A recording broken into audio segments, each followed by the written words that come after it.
No, stop. That's funny. Anyway, good evening, sports fans around this big, beautiful blue marble we call Earth in whatever city you live in.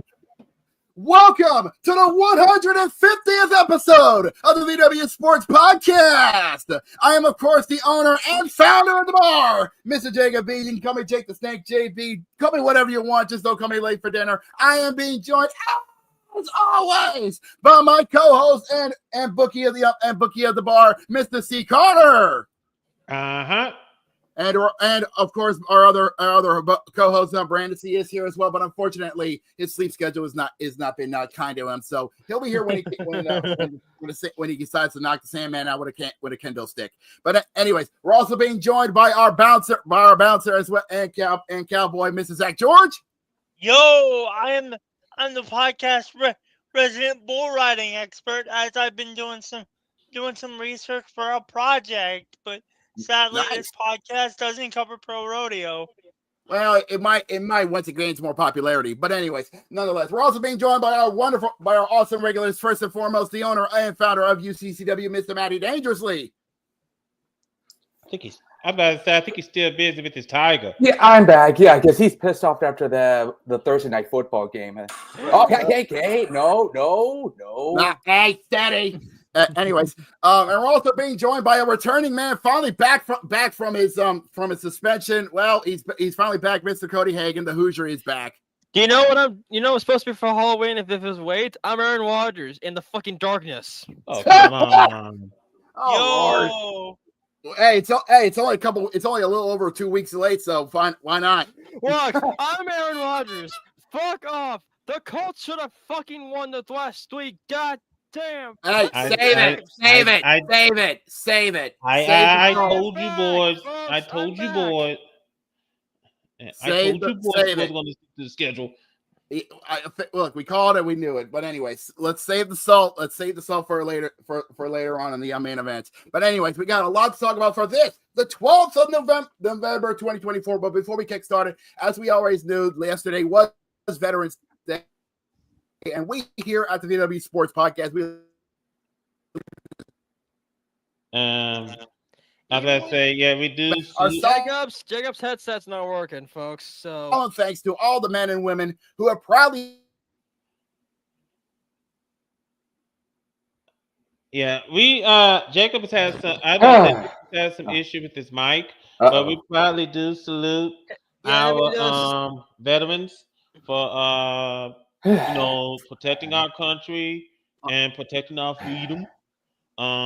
We will do want to salute them. God bless them. Indeed. As the son of many service members, I can tell you all this. Just remember, boys and girls, freedom ain't free.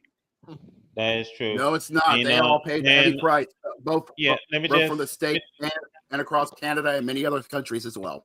Yeah, let me just go ahead and bring this up real quick because my grandfather was in the military. And my uncle was my grandfather. He was in the army. Me three. Yeah, my uncle was a Marine. So my grandpa, not my dad. Just goes to show you. I mean, we salute our veterans. I've got either family or extended family in all branches of this. All branches of the service, either currently or at one time. So, yeah, I know what this is like. Anyway, we do salute our veterans and we thank them for their service. Thank them for protecting our freedom. We thank them so much for doing so. Definitely. Yes. Now Let's then, let's hold on, Jacob. Let's go ahead and get to the baseball diamond first. yes, First and even though foremost, the season is over, doesn't mean that the events is not done yet, because, ladies and gentlemen, the MLB Awards is coming up. All as right, a here matter we of go. fact, we do got the finalists. They was announced. First and foremost, Shohei Ohtani is a finalist for the MVP award. I think Yeah, he's going to win. for the National League MVP. Nationally, Just- Yeah, nobody says Shohei deserves it. I mean, yeah, considering the fact that, I mean, duh, but he's got some stiff competition for the National League MVP as well on his side. Yeah, absolutely, because you got Mets shortstop Francisco Lindor and Diamondback second baseman Kentel Marte. Ow. Yeah, so he's got some good competition for MVP on the National League side. So we'll have to see what the voters say on awards night to see who will take home the NL MVP trophy. But on the American League side, it's a different story. Yeah, absolutely. Because first and foremost, Aaron Judge is a finalist. Yep. And also a finalist is Royal shortstop Bobby Witt Jr. and Yankees outfielder Juan Soto. Yeah, so deserve that one, because that home run was actually good. But going back to the NL MVP race for a second, I'm gonna get on a limb here and say that this is Shohei's to lose. Fair enough. That's understandable. No. Whenever we say someone it's Shohei's it's someone's to lose, it means that they are basically the heavy favorite. Mm-hmm. Okay. I think also, like we said, I think Shohei is going to win the award because of the way how he performed during the regular season. Season-wise, yeah, he deserves it. Basically creating the 50-50 club with 50 dingers and 50 stolen bases in a single season. All the while still whenever he decides to get on the mound, just blazing pitches like nobody's business, even though he was coming back from Tommy John surgery. Mm-hmm. So that's saying something. And now also, while we're in the hunt, also a finalist is for the Cy Young, the NL Cy Young, and Rookie of the Year, Paul Skeens. Paul Skeens. Paul Skeens. What do we think, boys? Does Skeens take them both or what? Honestly, he should, considering the fact that he literally carried the Pittsburgh bullpen with his amazing arm. Honestly, considering the fact that he basically had a basically out of this world rookie season with his amazing style. You know. Mm-hmm. Yep. It's probably the closest thing in real life we'll ever see to my rookie season in Road to the Show. Basically, it's almost feel like we're seeing a real life version of a Road to the Show character, and with the difficulty set on amateur or above, and they just blitzing heaters and benders. You know, we got someone in the chat. Ray, what up? Oh, yeah, I see the drizzle man in the chats. What's up? But yeah, Skeens is basically a forefront for both the Cy Young and the Rookie of the Year from the NL side. You know, absolutely. I'm gonna say it again now that Cody understands the saying a little bit better. Both these races are Paul Skeens to lose. Yeah. Most definitely. If I know he's gonna get Rookie of the Year for sure, but I say the jury is still out on the Cy Young. But in my opinion, because the NL had some really great pitchers that can give Paul Skeens a run for his money for the Cy Young Award. But as far as Rookie of the Year goes, Skeens has this on lock. If he doesn't get it, I'll be incredibly shocked. Very true. Now, we do have some news in the baseball world. First and foremost, it's a double whammy for the Rays. Let me start off with the first one. That one's painful. Yeah, take it away. Yeah. First and foremost, I start with the first one. Wander Franco is facing some weapons charges after an altercation down in the Dominican Republic. That ain't good. Yeah, he's facing charges of illegal use and possession of a firearm Yeah. related to his arrest in an armed altercation in the Dominican Republic countryside. Franco was arrested in San Juan de la Mangana, please forgive me, 116 miles west of Santo Domingo, after what police said was an altercation Sunday in the parking lot of an apartment complex in which guns were drawn. He had been held for questioning by police, but is expected to be granted provisional release Tuesday, with terms of his bail yet to be defined. Prosecutors said a Glock with its magazine and 15 rounds of ammunition, but no registration papers were found in Franco's black Mercedes Benz at the time of the altercation. Yeah, this is why kids. Yeah, if you're thinking, oh, it's gonna be great, we're gonna get our guns without registration or file out the numbers and stuff. No, don't do that. You think it's gonna be cool, but next thing you know, you're gonna do like 10 to 20 years in jail, you dummies. Yeah, that's not a good idea. And this clip that says it all. Now, police said the firearm was registered to Brantley Fernando Lungo Rodriguez, who Franco said was his uncle. The armed altercation occurred Sunday between Franco, another man, and the father of that man over Franco's relationship with a woman prosecutors said lived in the apartment complex. The dispute took place in the parking lot of the apartment complex after Franco arrived there. Okay, I ain't gonna read no more. But I think we got everything we needed. You said this was in the DR? Yes. Yeah, the Dominican Republic. Holy shit. Yeah, now, I just want to point this out. This is the same Rondo Franco that was accused of having a relationship with someone that is, let's just say, young. Oh, no. Yeah. Young. Not said. Not said. You don't need to say more. No. You don't need to say more. What the hell? Mm-hmm. Yeah, I know. So there is some news about the Detroit Tigers, but we already hear about let's just say Mr. Franco's taste enough in the professional wrestling business. Hopefully this isn't invading baseball too. And that's all I'm gonna say about it. Yeah.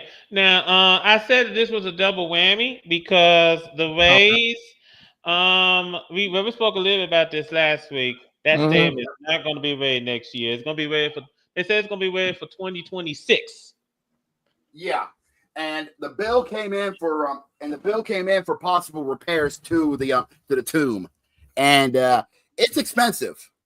How expensive? $55 million expensive. Yeah. $55 million to repair Tropicana Field for 2026. So, Rays, you are now in a conundrum. Do you want to repair the tomb, or do you want to demolish it and get started on building that new stadium? You got a choice to make there, buddy. Well, there's a third option. Move everything to fucking North Carolina. No. Well, actually, MLB trying to find a new stadium. Yeah, MLB came out with a statement saying that they would like the Rays to stay in Tampa, or at least as close to Tampa as they can get. They can get a new stadium, that's for sure. Yeah. Now, like I said, Major League Baseball wants the Rays to remain in the area near their fan base, if at all possible, with several Tampa Bay area spring training sites suggested. These include one of them being was the Philly. Two of them being was the Phillies and the Yankees, if I remember correctly. Yeah, Clearwater, Tampa, Dunedin, Sarasota, Lakeland, and the Rays' own spring training home in Port Charlotte. Most of these locations they host minor league teams in the summer. Now, they do have options. Yeah. For those of you that might not know, Sarasota is also the home for my Orioles in the spring. For spring training. Now, also, Tropicana Field, we already brought about Tropicana Field. It's already scheduled to be demolished when a new $1.3 billion ballpark is finished in time for the 2028 season. With unforeseen costs to the city and Palinas County from the 2 hurricanes, vast amounts of debris removal, damage to parks and infrastructure, two of the main financial sources for the new ballpark, could we consider those plans or decide not to repair the Trop at all? The St. Petersburg City Council will discuss the report. Even God hates Tropicana Field. So San Jose. Yeah. So yeah, they're gonna discuss that next week. At next week's meeting.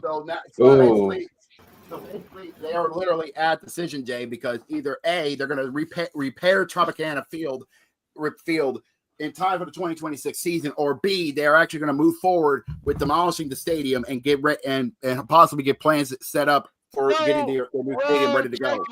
Checker, the problem is if they demolish it, where the fuck are they going to put the TNT? Like, they're hurricane. Staying up.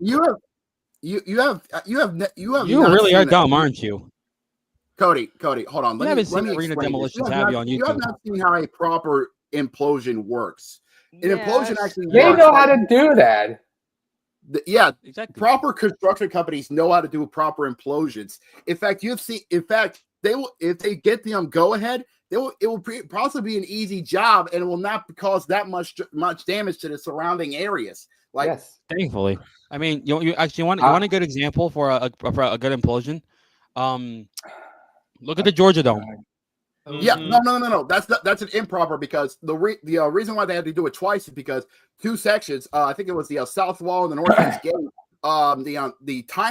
The fuses didn't go up properly, and they were stuck that way. A good implosion you want to see go for, believe it or not. Is I think it was if I remember correctly, I gotta remember. The Kingdom? Well, the Kingdom is one of them because it was one of the loudest. Because when they set that mother off in 2000, it actually shook the ground so much it actually caused a mini earthquake in the 2.1 scale. Believe it or not. Yeah, on the Richter scale. Set it off the Richter scale. Yeah, I think another one you should look at is probably the way how they demolished Market Square Arena in Indianapolis. Or the way how or the RCA Dome. Yeah, or the RCA Dome. Mm-hmm. I just want to not remember those because those are my good arenas. I was about to ask a question. That's understandable. There's one thing I did want to talk about. Coming up in 2025, the Detroit Lions will have the Tigers. Sorry. Wrong? You're good. One animal. The Tigers are going to have a VIP home plate club. It'll be really? exclusive space with high-end dining in seat service. Wow. This is so they're going to be up. So they're going to okay. Oh wow. This is true. Home plate club, yeah. So that's going to be at Comerica Park. So that's going to be at Comerica Park, or is there at the hotel next close by Comerica Park? I have a question about Tampa. Do you guys know how long will the new stadium be built? Hold on, time out. The new schedule is supposed to open in 2028. So, okay. So if they start next year, it'll be around 3 years, give or take.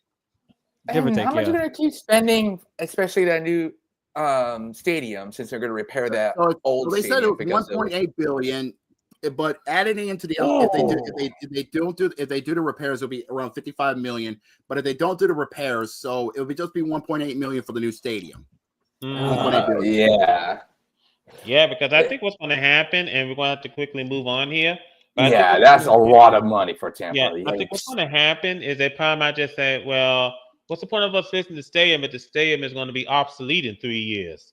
Yes. So they're going to lean to let's just get rid of it and then start working on the new stadium. To be honest with you, I think it's the best risky. Is it a risky choice to play the minor league baseball stadium until the new stadium is ready for 2028? Is to save their budgets for Tampa. Well, Matt, why don't we ask the Athletics? So Oh boy. Yeah, we could just call them the Athletics because they're no longer Oakland and they're not. Yeah, they're not going to be Vegas till 28. So why not? Well, shit. Let's go and move on. Let's get out of here. Let's head indoors. Let's get on to the NBA because tonight's an important night. Well, for them because they money because tonight is opening night for the Emeritus NBA Cup, aka boring. Hold on, gentlemen. First and foremost, we got the injury report to go through. Who's at General Hospital? Well, first and foremost, Jacob, Zion Williamson is going to make I guess he's making another annual stay.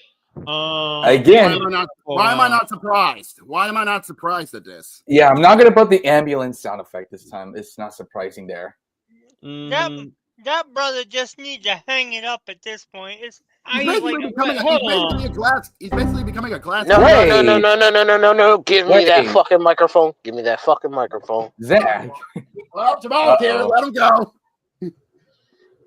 Zion, you getting hurt is not really the whole point of what I'm about to get at. So I'm hoping for your speedy recovery. I do have a question though. Are you going to use this time away to start banging more porn stars? Because Lord knows you love pussy more than you love playing basketball. Golly. You know damn good and well this Pelican team is basically carried on your shoulders. You are the best player on this team by default. Like, what are you doing, dude?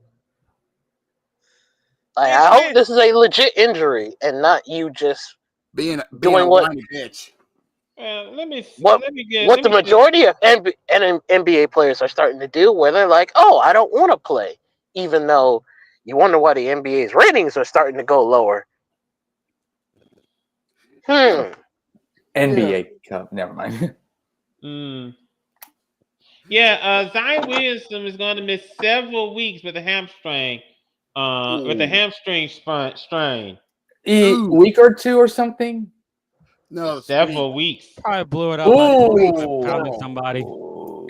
Also, since I'm on this tangent, shout out to Victor Wembanyama for actually being, an adult about it and being like, I'm going to go out there and hoop. That's what I'm paid to do. He's actually earning his paycheck. Well, Wemby's great. I mean, let me also bring this up. You got to tip your hat what's going on in Cleveland. Oh, dude. Oh, my God. Cleveland. Cleveland is on a hot spur we haven't seen in decades. They are now in an exclusive club starting off 12-0. Undefeated, mind you. Undefeated. We haven't seen that in years. Shout out to Cleveland for actually showing that they can actually do something without LeBron. Donovan Mitchell. Also, let me bring this up. The Cavs being good without LeBron? The fuck is going to snow in this? Hold on, Zach. Bye now. Let's get to Carter. But first and foremost, thank you, Cleveland, for giving your fans something to worry about outside of the Browns. Major kudos to that. Now, because they're 12-0, got to tip your hat out to Donovan Mitchell. So he's one of the reasons why they're great. Yep. So, and I actually got some factoid about this. This is actually the best start to a season start for since ironically the 2015-16 Warriors, who started the campaign 24 straight W's, believe it or not. Yes, I believe that was the season they went 73-9. Yeah, when they broke the all-time single season record, which was set by the Bulls, by the Michael Jordan Bulls, which was at 72-8, 72-10. Oh, didn't it lead to a bitch ass nigga named Kevin Durant fucking that whole thing up for certain people? Oh, it did. Yes, it did.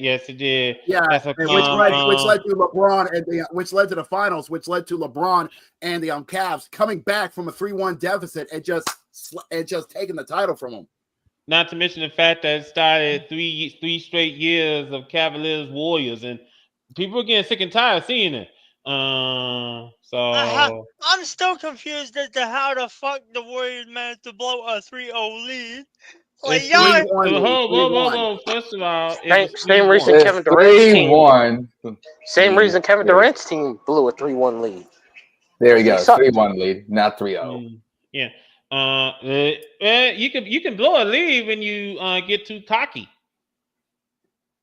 Yeah, definitely. But yeah, most definitely. But yeah, let's get back to General Hospital. Are there any more people that are checking in? Well, hold on, let me check. Anthony Davis might be getting ready to check out because he's still to play. Time for a trade. Lakers need to trade him off. I'm sick of it. Yeah. I forgot. Matt here is the Laker fan. Yeah. Now, settle down. Now, so he's recovering well. He's supposed to probably might be able to play this evening.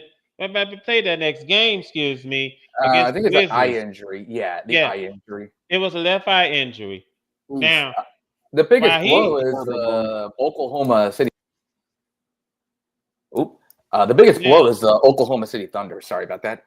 Now, also, while one is doing well, Christian Wood, they don't know when he's going to get back. He underwent an arthroscopic surgical procedure on his left knee back in September, and he hasn't made it back yet. He's experiencing soreness during this ramp-up process. So, okay, got my injury report set up. That sucks. So, and I think I also brought up that quickly, Raptors Emmanuel Quickly is going to be out for at least a week. For the Oklahoma City Thunder. And also, as if the Pelicans don't have anything else to worry about, they lose Jose Alvarado for 6 weeks with a hamstring injury. Ow. Hammy's going out faster than guitar strings. Mm-hmm. As a guy who has constantly tight hamstrings due to spasticity and a profound handicap, being unable to walk, knock on wood, I've not done a hamstring yet. They suck. As we brought up, tonight is the first. We haven't got other injuries yet. Sorry about that. Big one is Chet Holmgren, I believe. He's gonna be out for 8. Yeah, he's gonna be out for 8 to 10 weeks. Damn. That's a huge blow for the Thunder. Yeah. To make it quick for Carter, Tyrese Maxey is gonna be out. He's going to be reevaluated from the hamstring for the 76ers. And last but not least is Malik Monk. It's going to be a blow. He's good for the Kings. He's going to be evaluated for at least 2 weeks. For his right ankle injury. Now, as we brought up, tonight is the first game of the group play of the NBA Cup. Don't ask me why. Boring. Hold on, gentlemen. Steady. I don't know why they're doing this. It must be the money. They must love the color green. It's always the money. I was thinking about Shane McMahon's new song, but I'll pass. This way must be the money. Okay. Let me just move on. So my goofy ass. Yeah. Now, we go out to Boston at the TD Garden. We got the Hawks and the Celtics. Yeah, you can check that out. It's tip off at 7:00. You can check that out on NBC Sports or FanDuel Sports South if you want to listen locally. Also over at the Little Caesars Arena, we got the Heat and the Pistons. Yeah, at the Pizza Box, or as if you watch Miami's gonna roast the Pistons. The greasiest arena in the league. With the owner who's going to run the Chargers 27%. Damn it. Over at the Kia Center in Orlando, we got the Hornets and the Magic. Yep, that's in Group A. That's also at 7:00. You can check that out either on FanDuel Sports Florida or FanDuel Sports South. If they will show it for Charlotte. Now, Question: Will these tournament games count against win-loss records or what? Yeah, Yes, it will count. They It will. will Yes, count. they are. They will. This will affect the 80. This will affect their win-loss record. Yep. So yes, they are. Also, Oof. you can catch this game on TNT at the Wells Fargo Center. We got the Knicks and the 76ers. Ooh, that's gonna be a big one. That might be a fight. Could be. You never know. Also, and then at 7:00, up in Milwaukee, the Bucks will be playing host to the Raptors. Jeez, two win teams doing battle. Yuck. That's not fun. Yucky. No. Next. Then- Over at the Delta Center, we got the Suns and the Jazz. You can check that game out on Amazon Prime if you're feeling like to enjoy the sweet taste of liquor. No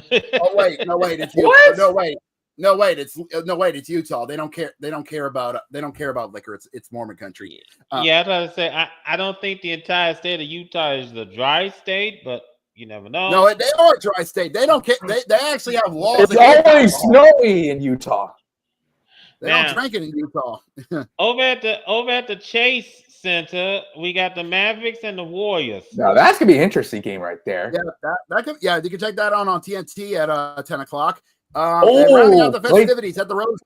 And then rounding out the festivities at the Rose Garden, you will see the Trailblazers play host to the Timberwolves of Minnesota. Quickly from the Warriors Mavs game, yeah, Klay Thompson's coming back to play against his former team. Gee, I wonder.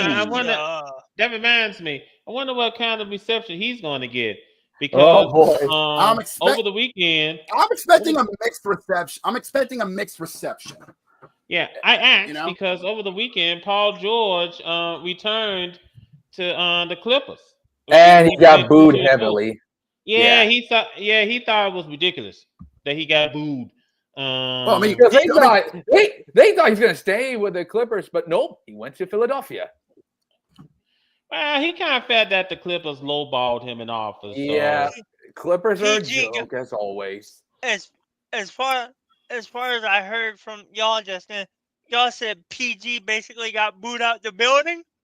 Yeah. Don't joke. To use a wrestling term. Come on. Why would you do that, Zach?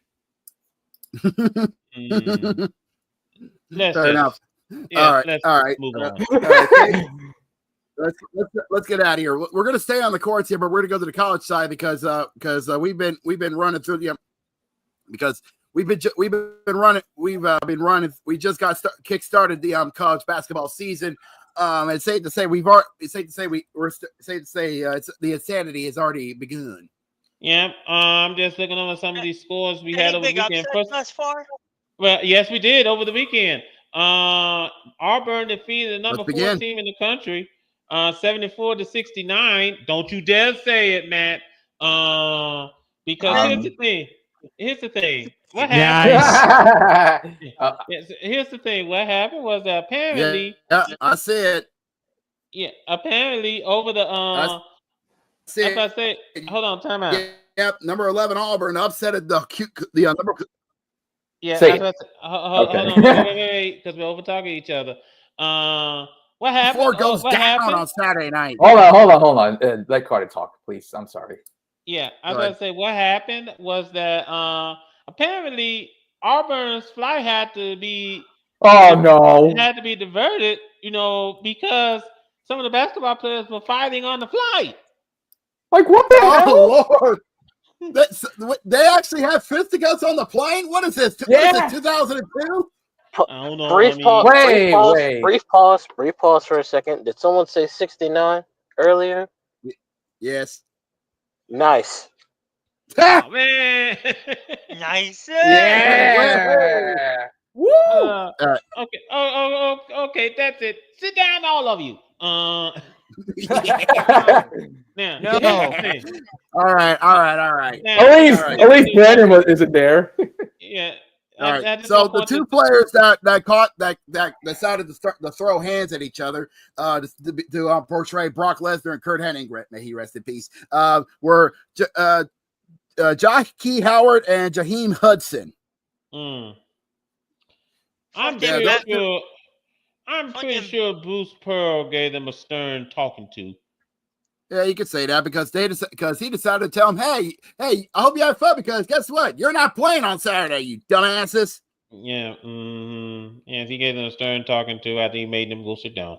Now, Florida defeated Grambling last night, 86-62, but their head coach is in hot water. What'd he do?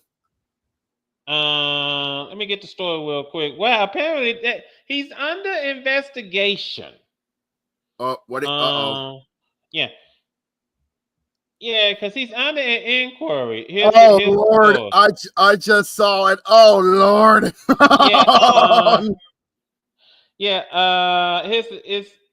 was Golden. The head coach's name, by the way, is Todd Golden. It was Golden's first public appearance since he acknowledged an ongoing school inquiry into sexual harassment and stalking allegations. Stop. I'm gonna see my way out the door. So if you. Oh God! Even Jose couldn't handle it. I don't blame him. Golden previously said he is considering defamation claims. Well, he's going to sue. Yeah. Good luck with that, there, buddy. Yeah, it said the 39-year-old Golden shook hands with his assistants and got several hugs from players, as well as Grambling State head coach Dante Jackson, Golden's wife Megan, and their two young boys sat behind the bench. Advertisements and political service announcements involving the coach were removed from video boards inside the O'Connell Center. A copy of the Title IX complaint obtained by ESPN on Friday said the university was investigating Golden for allegations of sexual harassment, sexual exploitation, stalking, and cyber stalking multiple women, including students. Okay, that's it. I ain't read no more. We're done. Jacob, can you send a drink outside for me? Thanks. Yeah, I've seen enough. To quote one of my favorite rapper, he a fan. If you know that song, you know what that means. Yeah, he said 69 God. Anyways. I just want to point this out. Let's not go that far. Yeah, I was about to say, welcome in, Brandon. It's about time. Yeah. Hey, somebody woke up. Welcome in, Brandon. Grab a cup of coffee and sit down. Brandon is awake. Now, let me go ahead and point this out real quick. Good soda, or maybe let me just point this out real quick. He's going to get fired sooner or later. Let's just put it that way. He's going to get fired sooner or later. Yeah, he is. Anyways, let's check out what we got. We got some games going on. In fact, we got a game already in progress as we speak. Hold on, Jacob, because these two games are huge. They we have tonight. It's the State Farm Champions Classic at the State Farm Arena. An annual tradition in college basketball. Mm-hmm. The first game is already underway as we speak. Michigan State and Kansas. They already just started. Michigan is already. Kansas is already in the lead over Michigan State 4-0. Just started in the first half. Mm-hmm. And the nightcap of that game. By the way, the nightcap of this classic is Duke and Kentucky. Yep, Duke and Kentucky will close out the festivities on ESPN. Are we making picks on these games? Because I don't think so. No picks. No picks necessary.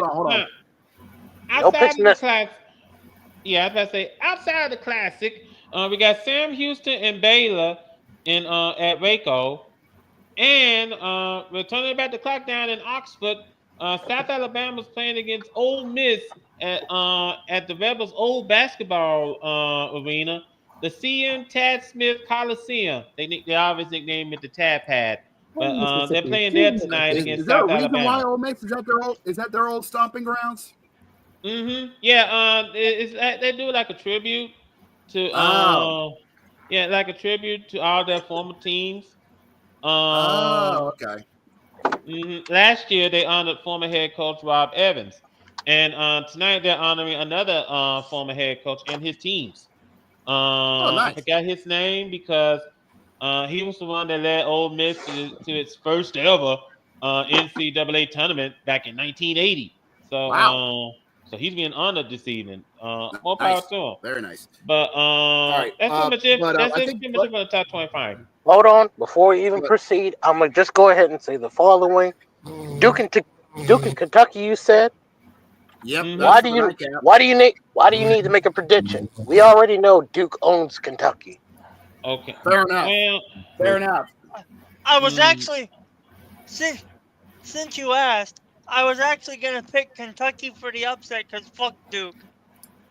Ooh. As a Carolina boy, by objectivity, I will likely say Kentucky will let you down, just like they always have. Fair enough.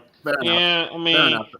Yeah, I guess they still. I mean, no matter what. Sorry, guys. Sorry, I gotta jump in. But yeah, but no matter what, Duke is gonna lose the first round of March Madness anyway. So. Just like how Carolina always loses by a 3-pointer. Hey, yo. Let's also remember that Kentucky is doing well in the post John Calipari era. Now, in case some of you don't know, John Calipari is down in Arkansas. Yeah. So, all right. Now that we got the men out, sorry. Let's flip the. What was that? I heard snacks. Now that we got the men out of the men finished up, let's flip the script here and let's check out the women's side because of course the women's got some games going on as we speak. In fact, we had some finals happen earlier today. Mm-hmm. Let me go to the finals first before we talk about the games in progress. First and foremost, LSU welcome in Charleston Southern to the woodshed, and they haven't came out yet. 117-44. Yeah, safe to say they went to the wood chipper. LSU's my Lady Tigers is still got some dominance. Still got some dominance in them. And went 3-0. Still got started off 3-0. Damn it! I just want to point this out before Matt gets devoured by Pet of the Week. I want to point this out. Kim Malaki is doing a wonderful job recruiting and building LSU into a powerhouse. She is basically the shot in the arm for the Lady Tigers that we desperately needed. Right. Yeah, I can sometimes that they're gonna be a threat to South Carolina. Definitely. Safe to say, when South Carolina and LSU meet up once again, batten down the hatches. Yes. Well, now then, hold on, Cody. We also have Oregon defeated North Texas 66-35. Someone falling asleep again. Brandon, I got it. Now, also UCLA defeated Pepperdine 91-54. Whoa! That'll make Matt happy because he's a Bruins boy. Yeah. Now then, to the games in progress as we speak. Going on in the second quarter. Ohio State is leading Charlotte 41-14. Well, yikes! Well, 41-14 with 4 minutes and change left in the half. You can check that out on Big Ten Plus. And you can check this game out on SEC Net Plus. We got Wofford, Kentucky leading Wofford. Boy, they'll be saying "whoa" by the time this thing is over. Kentucky's leading Wofford 34-11. As the second quarter is coming to a close. Yep. And then we got some games coming up later on tonight. In fact, tip off coming up is just about over 15 minutes away for some of these games. We got a little in-state battle coming up in North Carolina as the Tar Heels make a little trip to NC for their matchup. Yeah, I'm not expecting a close one. I'm just not. Yeah, I'm not expecting it either. And then also Pittsburgh will making a trip down south to West Virginia, Country Reds, to take on the lady. Now when the football teams do battle, They call it the backyard brawl. What do they call it when the women do battle? The backcourt brawl. I don't know. I mean, we want to Maybe call the it like bitch fight. well. Hey, God damn it, Jose! I was thinking maybe. Wait, I got one. Garage, a garage melee. Hold on, Jacob. I just want to point this out. Pittsburgh and West Virginia, these two rivals. Well, that could be a first one. There's gonna be a whole lot of bitching in the kitchen. Jose picking up his lessons on women from Future. That's crazy. That's crazy. Moving on. All right. Also tonight we got Louisville doing battle against UT Martin. Yep. Then at 8 o'clock, Southern Louisiana will be making a trip up north to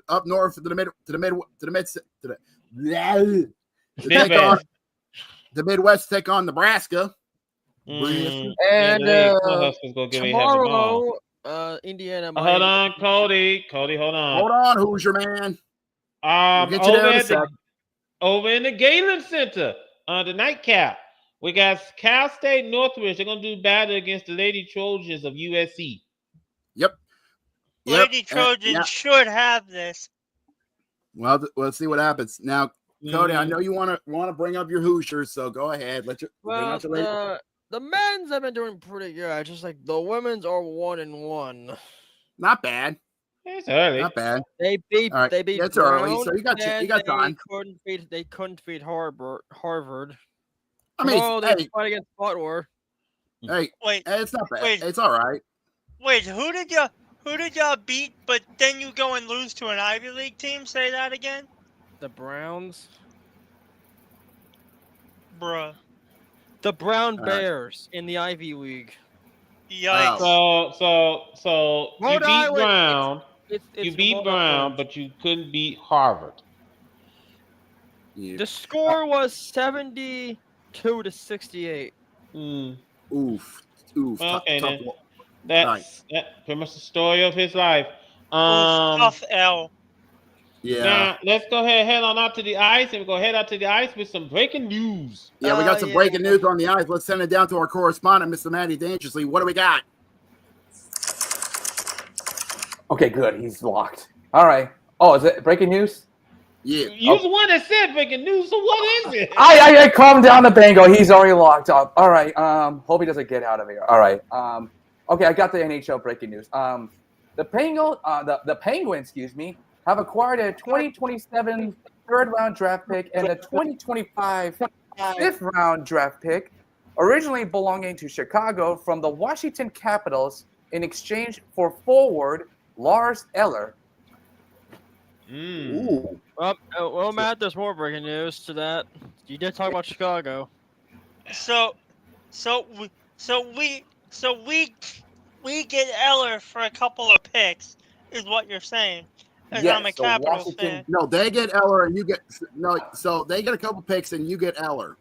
That's what I said.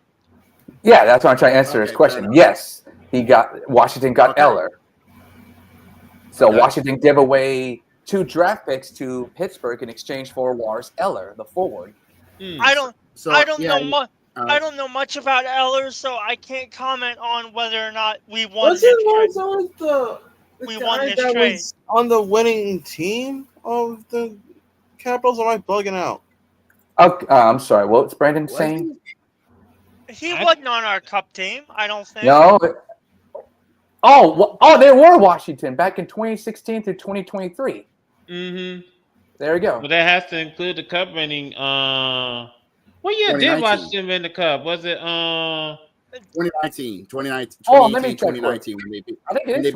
they beat the Knights in 5. Yeah. Yep.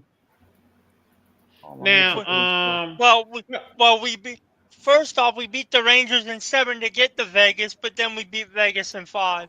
Oh, sorry, Jerome. Yeah, that was him with a game-winning goal. Now, damn. Yeah. I knew I recognized that name. Sorry. Yeah, because. Yeah, quickly. Yeah. Okay. Sorry. Let's go stick to the news here. First and foremost, congratulations to Jeremy Roenick for going to the Hockey Hall of Fame. It took him 16 years. It took him over. It took him over. It took him a decade and a half over to finally get into the Hockey Hall of Fame. But finally, he's in the Hockey Hall of Fame. Yep. Roenick, he banked 1,216 points in 1,363 games. He played for the Blackhawks, the Coyotes, the Flyers, the Kings, and the Sharks. Also Late Sharks. Yeah, also the class includes Shea Weber, Pavel Datsuk, Natalie Darvitz, and Chrissy Wendell in the player category. Excuse me. Yeah.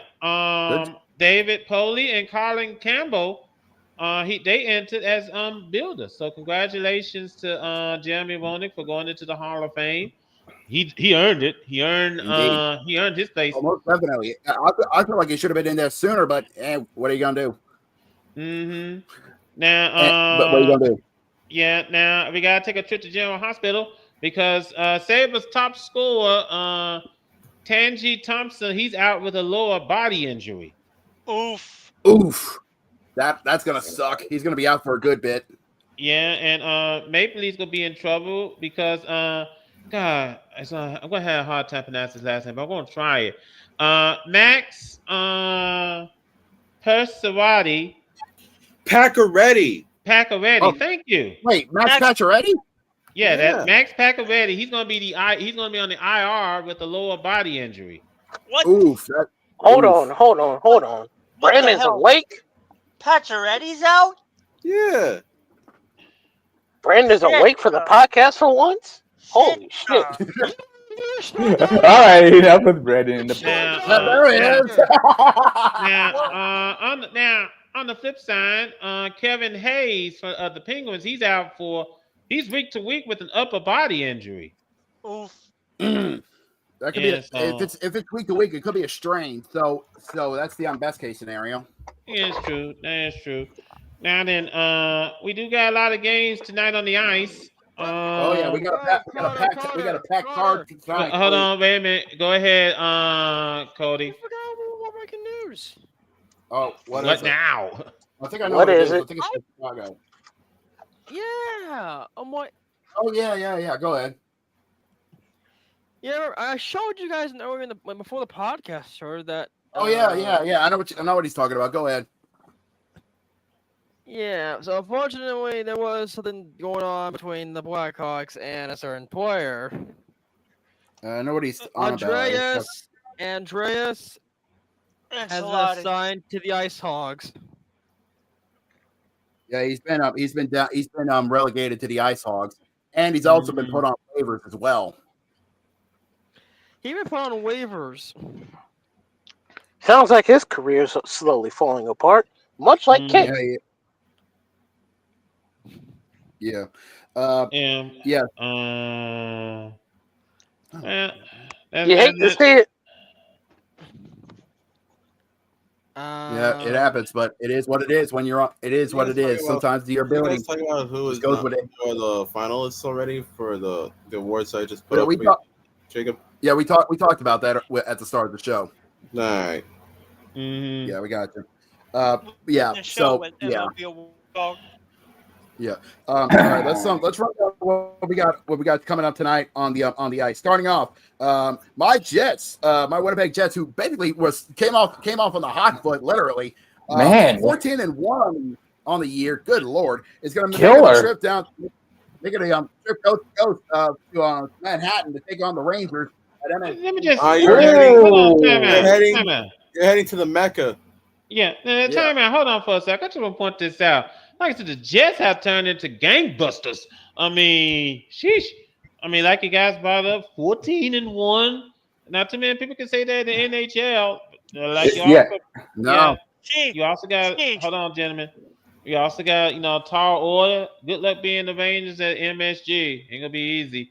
Now then, also those Jets are good. Are like are basically becoming F-16 Raptors. Now also tonight. Yeah, I was about to say also tonight, we got the Battle of Ontario over at the Scotiabank Arena. We got the Senators and the Maple Leafs. Yeah, but an annual battle is continuing between the Battle of Ontario, Ottawa, and Toronto. You know check what? that out as they play in the ACC. You know what, Jacob? I'm gonna make a pick on this game just for a laugh, even though I got no skin in it. Just for a laugh, right. give me the Sens. You want the Sens? All right. It's it's gonna be a tight matchup because the guys over at BetMGM are giving it to Toronto with a minus 125 and a plus 105 to Ottawa. The total is, believe it or not, is the over/under is actually at 6. Believe it or not. Yikes! That's fucking tight. That's tighter than a tight neck muscle I'm currently dealing with. All right. Now then, also tonight over at Sunrise at the Amerit Bank Arena, we got the Devils and the Panthers. We're fucked, aren't we? New Jersey. Tight. What would anyone know about tight? Tighter than the snatch of a. You know what? I'm not gonna finish that sentence. No. We'll worry about that later. Get in here, Garrett. We're fucked, aren't we? Gurok! How you doing, Gurok? I am fine. Let me get to. Welcome in. Yeah, let's go ahead and get through the schedule so that Gurok can do a barbecue. Also, over on the USS Enterprise, we got the Bruins and the Blues. Yep. Old rivalry continues between the Bruins and the Blues. That's going to be you can check that out on NESN or FanDuel Sports Midwest. I like that one. Also, over in the Rogers Place in Edmonton, we got the Islanders and the Oilers. Yep, that's at 9:00. You can check that out on MSG Sports or on ESPN Plus. We highly recommend going for ESPN Plus. It's worth the money. Then for the nightcap game, starting off, we got ourselves an West Coast matchup in the Pacific Division as the Flames of Calgary make the trip to BC to take on the Canucks of Vancouver. And the final game of the evening, we got the Blue Jackets. They're gonna play against the Kraken. Now, speaking of the Blue Jackets, there's an extension for the. They're still trying to get an indictment against the guy that ran over. The Goudreau brothers. Believe it or not, believe it or not, the NHL is actually wanting to wanted to help out on with the indictment on the individual who caused the deaths of the Goudreau brothers on that fateful night. Now I'll just read this real quick. The driver charged with killing NHL hockey player Johnny Gaudreau and his brother Matthew as they were cycling on a rural New Jersey road briefly appeared in court Tuesday, where the judge extended the window for prosecutors to set up indictment. The brief hearing, in which the judge granted prosecutors 30 additional days in which to seek formal charges in the Gaudreau's August the 29th deaths, marked the first time the Gaudreau family and the 44-year-old defendant, Sean M. Higgins, faced one another in court. Previously, Higgins appeared at hearings via video from behind bars. Authorities say Higgins, who is from Woodstown in southwestern New Jersey, was impaired after he drank 5 to 6 beers on the day he drove into the brothers' bicycles, and then 5 to 7. Yeah, and that he had a history of road rage and aggressive driving. So let me get this straight. That's not drunk. That's what's the word I'm looking for? That's shit-faced. That's shit-faced. A dick. Yeah. That's blitzed. Yeah. Johnny Gaudreau, 31, and Matthew Gaudreau, 29, were killed near their childhood home in South Jersey on the 29th on the eve of their sister's wedding. The family, including their father, Gus Gaudreau, declined to comment on the case Tuesday at the Salem County Courthouse. Higgins told police that on the day of his arrest, he had been driving around for 2 hours while talking to a friend on the phone after having an upsetting conversation with his mother. A driver who was in front of Higgins told the police that Higgins had been driving aggressively. When she and the vehicle ahead of her slowed down and moved left to go around the cyclist, Higgins sped up and veered right, striking the Goodalls. She said Higgins had a blood alcohol level of 0.087. Dang. Jesus Christ. Which is above the he was shocked. which is above the state's 08 legal limit. And he failed a field sobriety test, police said. He faces preliminary charges of 2 counts of death by auto reckless driving, possession of an open container, and consuming alcohol in a vehicle. They need to throw the book at him. Seriously. Now, it says that he faces up. Yeah, I was about to say, it says that he faces up to 20 years in prison if convicted. The judge said that made him a flight risk and ordered him jailed until the trial. Now, this is funny. Defense lawyer Matthew Portela. Now, defense lawyers. Their job is trying to make the defendant look, as pleasing as possible. Basically, lying through their teeth.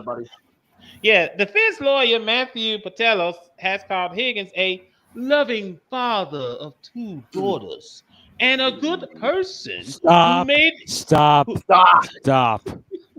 I'm sorry. Stop. This is the biggest. This one line is the biggest bullshit line I've ever heard. This sounds so good. It should be part of a presidential election. No.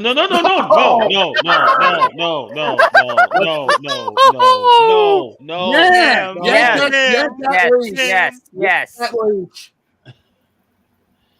Now he says that the defense lawyer said that he was a good person who made a horrible decision that night. Yeah, a horrible decision that costed a family 2 brothers, and pretty much the family is destroyed. I really hope they throw the book at him. That's all I gotta say about that. I really, really do hope.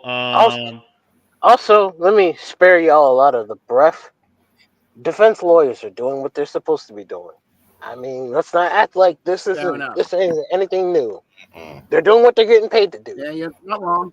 Lighten the sentence as much as possible. You can't now blame a man for wanting to do his job well. Now it's bullshit because why are you drunk on the road in the first place? But that's besides. Called an Uber. Mm-hmm. Yeah. Now, 2 men died because someone decided to be a dickhead. Throw the book at him. Leave it at that. Yeah. Now hold on. Now before we hit the soccer, Brandon has some breaking news concerning the baseball. Yeah, it's about the upcoming World Baseball more specifically from what we've been hearing. 2026. Yeah, the World Baseball Classic. What's going on? So they're bringing up a qualifiers in both Taiwan and in Tucson. So Tucson, Arizona, and in Taiwan. Interesting. Nice. All right. Yeah. So here is the teams that are in Taiwan playing there. Okay. South Africa, Nicaragua, Spain, and the Chinese Taipei. Okay. And Chinese Taipei. Okay. Teams. That's the one. That's Taiwan. Chinese Taipei. Yeah. Mm-hmm. And in Tucson, Arizona, it's going to be Germany, Brazil, Colombia, and China. That's going to be playing in Tucson. That's an all right group for Tucson. Yeah, well, we can totally understand how come China's not playing in Taiwan. We can totally understand. We don't need to go into detail. We just totally understand. Right. Let's not go over that. Not even do that. And now then, the sluggers are announced. Yeah. Now then, gather around, ladies and gentlemen. It's time for us to have a good old-fashioned barbecue. Here we go. Take it away, Gurok. Yes, indeed. Oh, I This is have for Gurok. I have a spicy menu on the table today. You know what? I'll just get the one out of the way. Manchester City. Yep.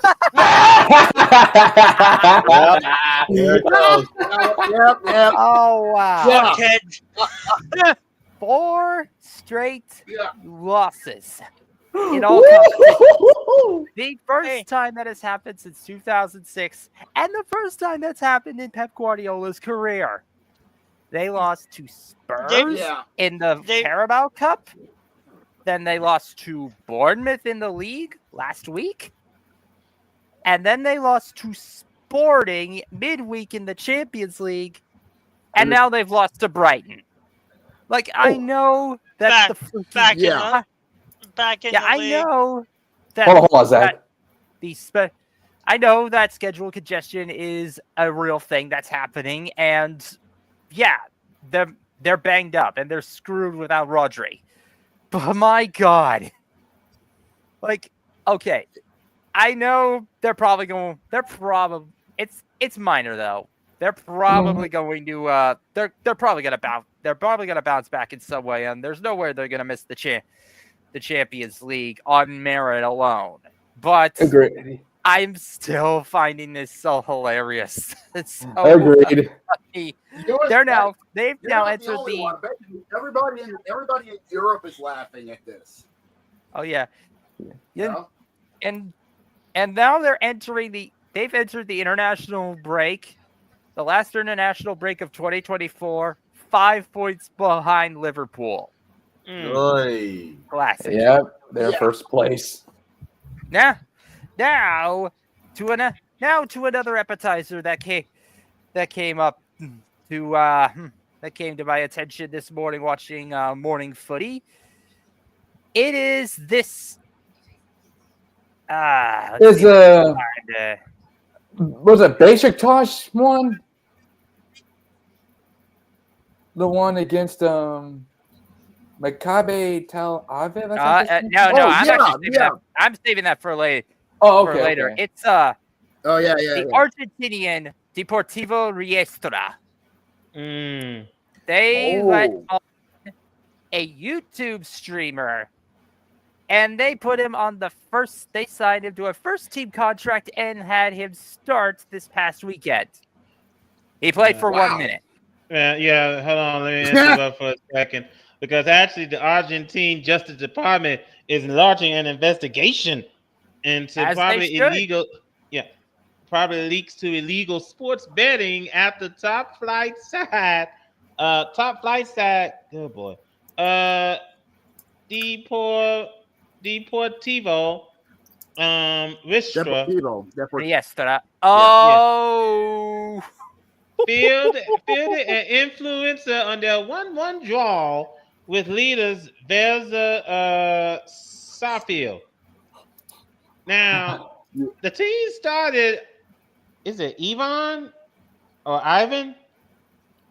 Ivan Buhajuk, who is better known as Spring and has more than 7 million subscribers on YouTube as a striker. Before Coach Kristen Fabiani. You're going to have trouble. Cristian Fabiani. Subbed him off after only 50 seconds of Monday's match. The 24-year-old had no professional football experience, but the lowly Buenos Aires gave him a professional contract and registered him with the Argentine FA in February. Let me get this straight. This is stupid. This is crazy. It is.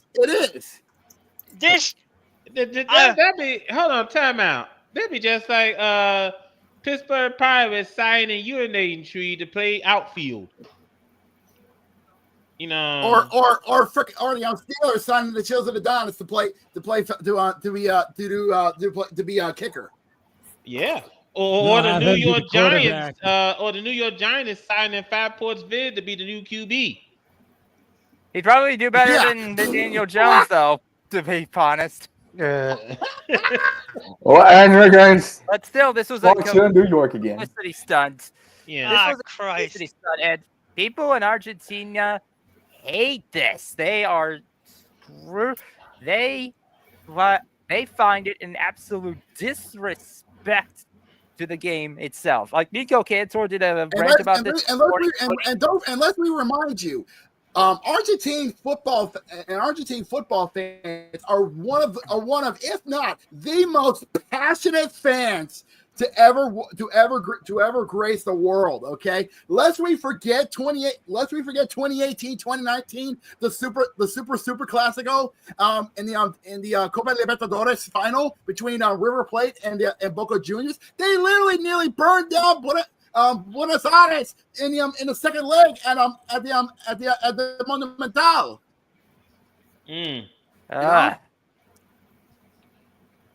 Okay, all because Boca Juniors got injured because the fans were literally chucking rocks at their team bus. Yeah.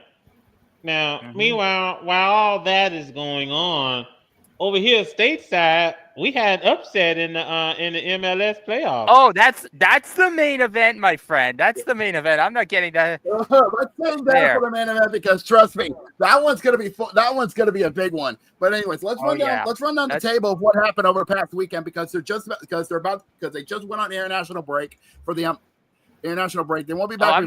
Back until just before. Oh, let's not finish from Go ahead. Oh, the next one is Maccabi and its fans. I know what you're talking about. Yeah, because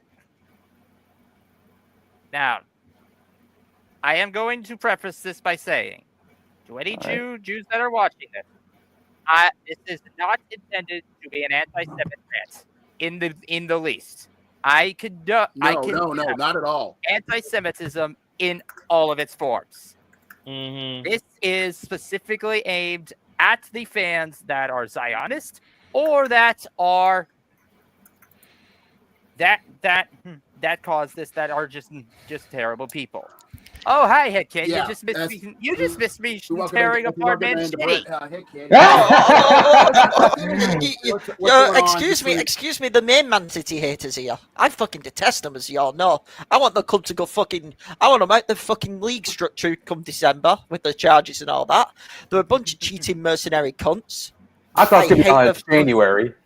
Yeah, I have no love for City, as everybody knows. I know how you feel. But actually, there is another soccer rant we need to have before we finish.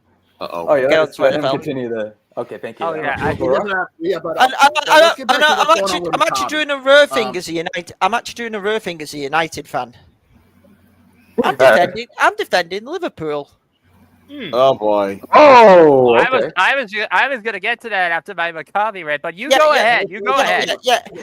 David Coote needs to be publicly fired. David Coote needs to be publicly fired. I know they've publicly suspended him. I know they're doing an investigation. For me, he needs to be fired. You cannot, as a referee, and this brings into question the whole PGML, which I have always thought is a bit biased because, hell, some of the referees work for fucking Man City, you know, when they go and do the Arab tournaments and all that, to Gurak's point. But when you were coming out, I know he's a Man United fan, but he's a fucking idiot. When you were coming out in a video, and I know he's probably drunk or off his head with, you know, crack or something, high as hell, something like that. But when you were coming out as an official, and you know you're an official, and you recorded on video, saying Liverpool is a shithole and all that, and also calling the manager at the time, which was Jurgen Klopp, a cunt, your integrity to referee a game fairly is completely shot. Absolutely. He has to be demoted from the... Let me finish. He has to be demoted either from Premier League and never to ref a Premier League game again.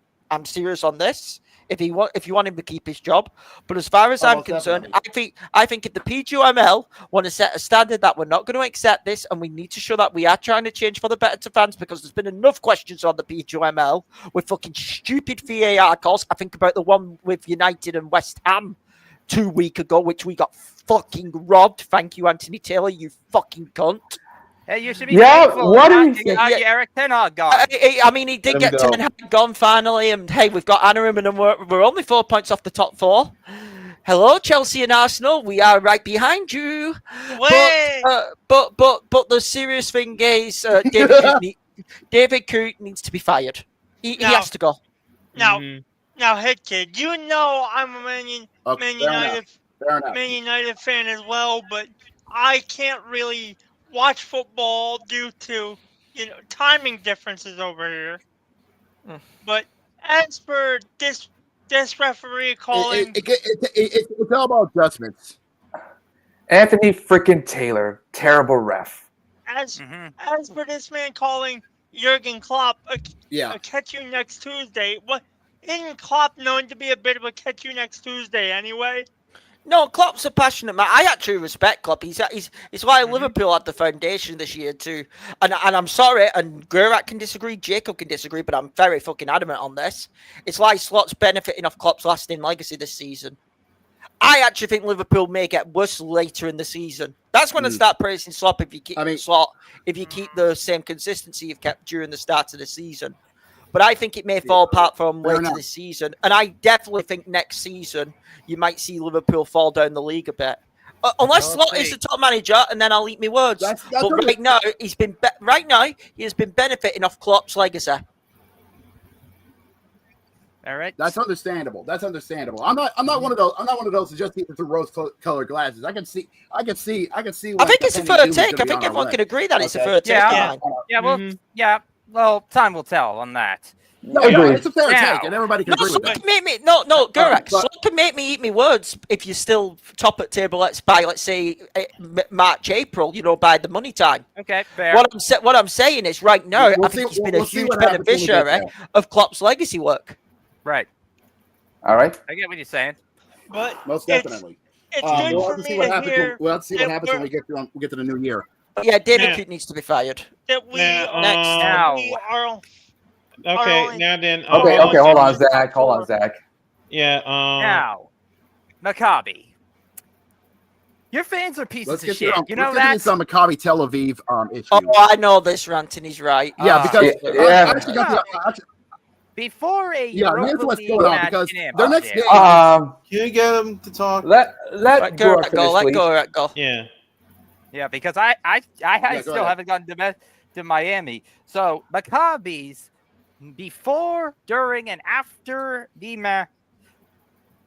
match with Ajax in Amsterdam, the Maccabi traveling fans were being dicks. They were shouting a lot of Islamophobic slurs. They were spilling "Kill the Arabs." They were saying how they were ripping down Palestinian flags. They were being dicks to the fans. They were even assaulting taxi drivers. And during the 1 minute, the moment of silence for the Valencia flooding victims, the fans were the Maccabi fans were the opposite of silent. They were shouting, they were cheering, they were screaming at wonderful. Typical Israeli gesture if you think about it. And after the match, let's just say know the rest. The newest edition. Well, come on down. You guys are the next contestants on Fuck Around. They got their asses kicked. Yeah, I need to quickly go on this. I don't get in the Israel and Palestine, argument and all that. Because I think it's just a mess, if I'm allowed to say it. Because what happened to, those Israelis, the concept was completely wrong. Everyone can agree. But what Israel's done back is even worse, in my opinion, okay? Yeah, genocide, but we'll discuss that later. Yeah, well, this is a sports podcast, not a politics podcast. That's what I'm trying to say. Mm-hmm. But pretty much, these Maccabi idiots chanting all this, and yet I see the media trying to victimize. No. They were the guilty party. They deserve to get their ass kicked. I praise the Ajax fans for doing what they did.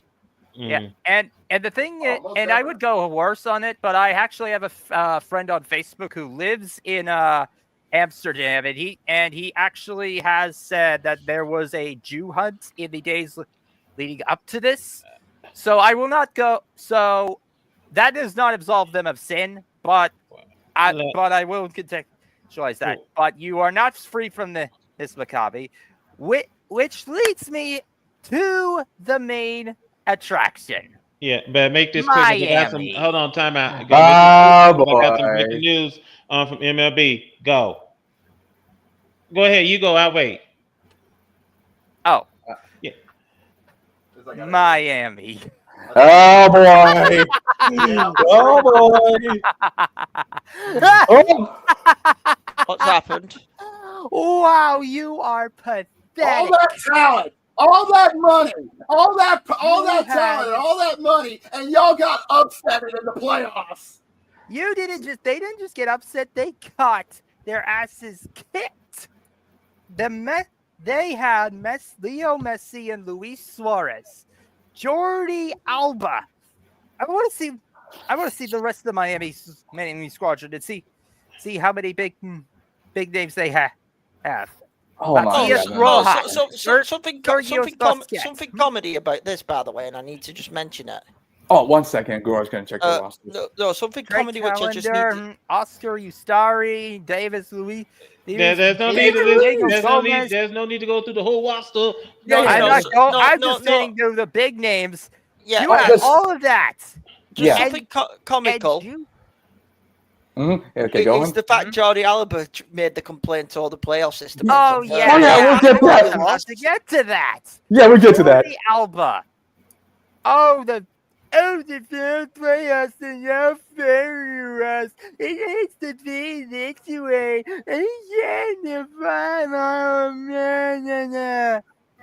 And to where I say this, welcome to America, asshole. Yeah. You guys had a record-setting season. 74 points. You broke the Revolution's record from 2021. Best record by far. And they didn't have any star players that like you did. They had to deal with a bunch of table scraps and homegrown players. And you know what? They were, and yeah, they got immediately clapped. But guess what? They lost to the number 4th seed team. Do you know what seed you lost to? 9th. You were ahead of them 34 points in the regular season standings.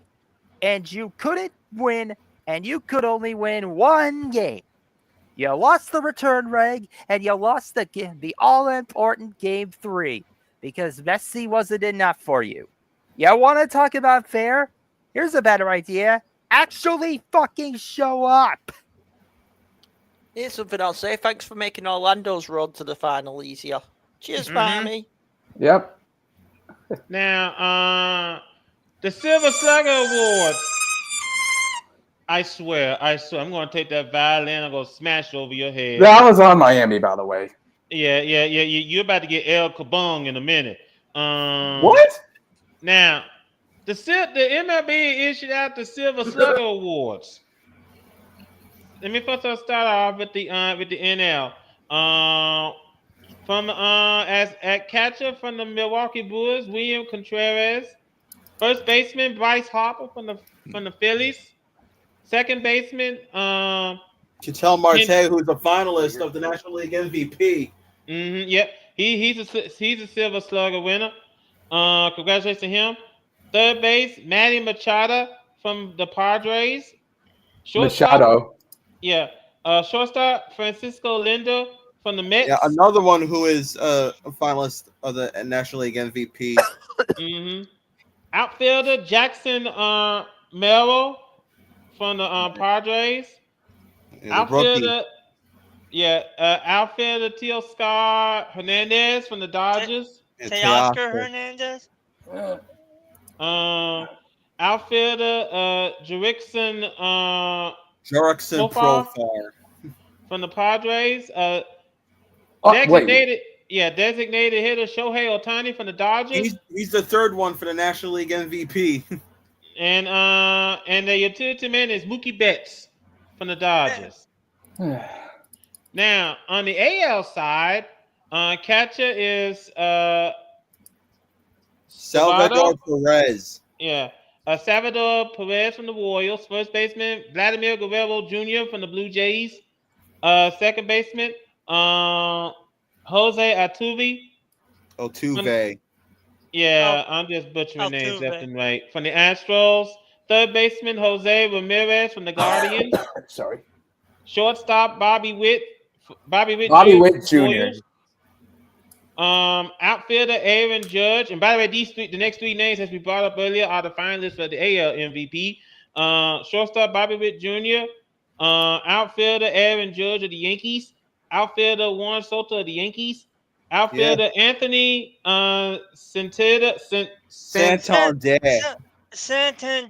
of the Baltimore Orioles. Designated hitter Brent Rooker from the Athletics. Wow, I didn't expect an athletic to get a Silver Slugger award. Wow. And utility man is Josh Smith from the Rangers. And here's the craziest thing. Jackson Merrill, he's also a finalist for the National League Rookie of the Year with Heck yeah. Shurdio and Paul Skeens. Come on, Jackson. And here's another kicker to this. Paul Skeens, he's also a finalist for National League Cy Young with Chris Sale and Zach Wheeler. Ooh, that's tough. Zach Wheeler. The Cy Young's gonna be tough for him because considering the fact you got those two fight in the same league. Yeah, pitching in the same spots. Yeah, so it should be very, very interesting. Now back to the soccer. The soccer news. Over the weekend, we can run through some of their scores we've seen in the Premier League over the weekend. And I'll quickly put up the MLS playoffs so far. Yeah, you go ahead and work on that. Over in the Premier League, Brentford defeated Bournemouth 3-2. Fulham defeated Crystal Palace 2-0. We had a draw between We had a draw between West Ham United and Everton. 0-0 was the final. The Wanderers defeated Southampton 2-0. As you all brought up earlier, Wolves finally got a win, and it's incredible. Wolves finally picked up their first 3 points of the campaign. Thank you, Jesus. As you guys brought up, Brighton defeated Manchester City 2-1. And Liverpool defeated Aston Villa 2-0. Good job, Liverpool. Wait, Liverpool beat Villa 2-0? Yep. Congratulations for pulling off a miracle, fellas, because that wasn't been much of a miracle. No, Liverpool's really good. Yeah. Sunday, Man U defeated Leicester City 3-0. Wait. Down goes the Bucks. Yeah. Newcastle United defeated Nottingham Forest 3-1. Funny results coming up right now. Ipswich Town defeated the Hotspur 2-1. What the heck? Spurs being Spursy. Wait, stop. Hold on. There is no fucking way Spurs drop points to Ipswich Town. Yeah, they lost. It happened, dude. It happened. I saw it happen. The Spurs being the Spurs. Why am I not surprised? Fucking hell. And Chelsea and Arsenal 1-1. Cheers, guys. Yep. And what a weekend! And they are not. Yeah, what a weekend! And like we said, they are now what on a international fucking break. weekend! Am I right? Jesus. Until the 23rd of November. All right, quickly for the playoffs. Same with the same with okay, the MLS, so they are. I'll do it quickly. So the conference semifinals for the East, we got New York City FC taking on. Ooh, this is a big one. The New York Red Bulls. That's gonna be a big one. Oh yeah, I don't think that's not until when. Yep. Saturday, November 23rd. So plenty of time. Yes, that's for Thanksgiving. Yeah, okay, and for to get there, they took care of. They took care of FC Cincinnati in penalties, mind you, 6-5. Believe it or not, they had to go to extras. Oof. All right. As for Hit Kid, Orlando City takes on Atlanta United. which is on Sunday, November 24th. Two teams who have never liked each other, but Orlando has to be the favourites because Atlanta are coming off the upset. All right. Miami. Yeah, upset over Inter Miami. 3-2 was the final. Orlando City took care of Charlotte in penalties. 1-1 was the tie before penalties. They took it 4-1 in penalties. Safe to say. All right. So it was safe to say. When we get to the semifinals, we're gonna go Western Conference on the 20. Quickly, Western Conference Finals. We got the LAFC versus Seattle Sounders. That's gonna be another spicy one. Go on, Sounders, send them home. Good luck. And last but not least, my team, LA Galaxy, takes on Minnesota. So I think we're discussing more about those games. That's the finals. We have to remember that. Yeah, the conference semifinals. Yeah. Very, very interesting. All right, then. Let's hit the racetrack real quick. Congratulations to Logano. Yeah, we're gonna get to this. Joey Logano. Yeah, for winning his NASCAR title. On winning his third NASCAR Cup Series championship. Hold on, we talking about the ultimate redneck sport in NASCAR? Jesus Christ! This motherfucker! Blame the chef. He's the one that said the menu. I mean, he's not wrong. He's not wrong. Man, BWU Sports Podcast, ladies and gentlemen. He's not wrong. Okay. Look. I'm a bit. I know I shouldn't do this, but don't nobody give no fuck about no NASCAR. Who the heck talks to? Never mind. Okay, look, we're just getting it through because unfortunately F1 is still on their break before they get ready for the Las Vegas Grand Prix. Okay, and NASCAR just finished up their season, so we're just getting that out of the way. Also, not in the daytime, but in fucking midnight. Also, to be a troll, to briefly go back to soccer. Jesus Christ. Soccer having bigoted fans. What a surprise. It's almost like a sport that's introduced to everyone on the fucking planet invites that kind of fuckery. Who would it be surprised? Not me. Yeah, you're not wrong. Let's get to the redneck sport. Yeah, you're not wrong. All right. Now that we got that out of the way, quickly. Pun intended. Let's actually get to the important stuff, and let's actually get to the fun side. Let's get to college football. We're now into the tail end of the tail. Take it away, Jacob. What's up? Oh, hold on. All right. Before we get into hold on. Last Wednesday. Oh, boy. Fuck. Last Wednesday. Yeah, we need to talk about this. Before. Yeah, go ahead. Yeah. I know what he's on about. Let me do it. Mind if I do this with Cody? The college. Yeah, go on. If y'all saw College Game Day, y'all would have known that Kirk Herbstreit was not in at full capacity because over the last week he lost a proud member of his family in his emotional support dog Ben. After losing his battle to cancer.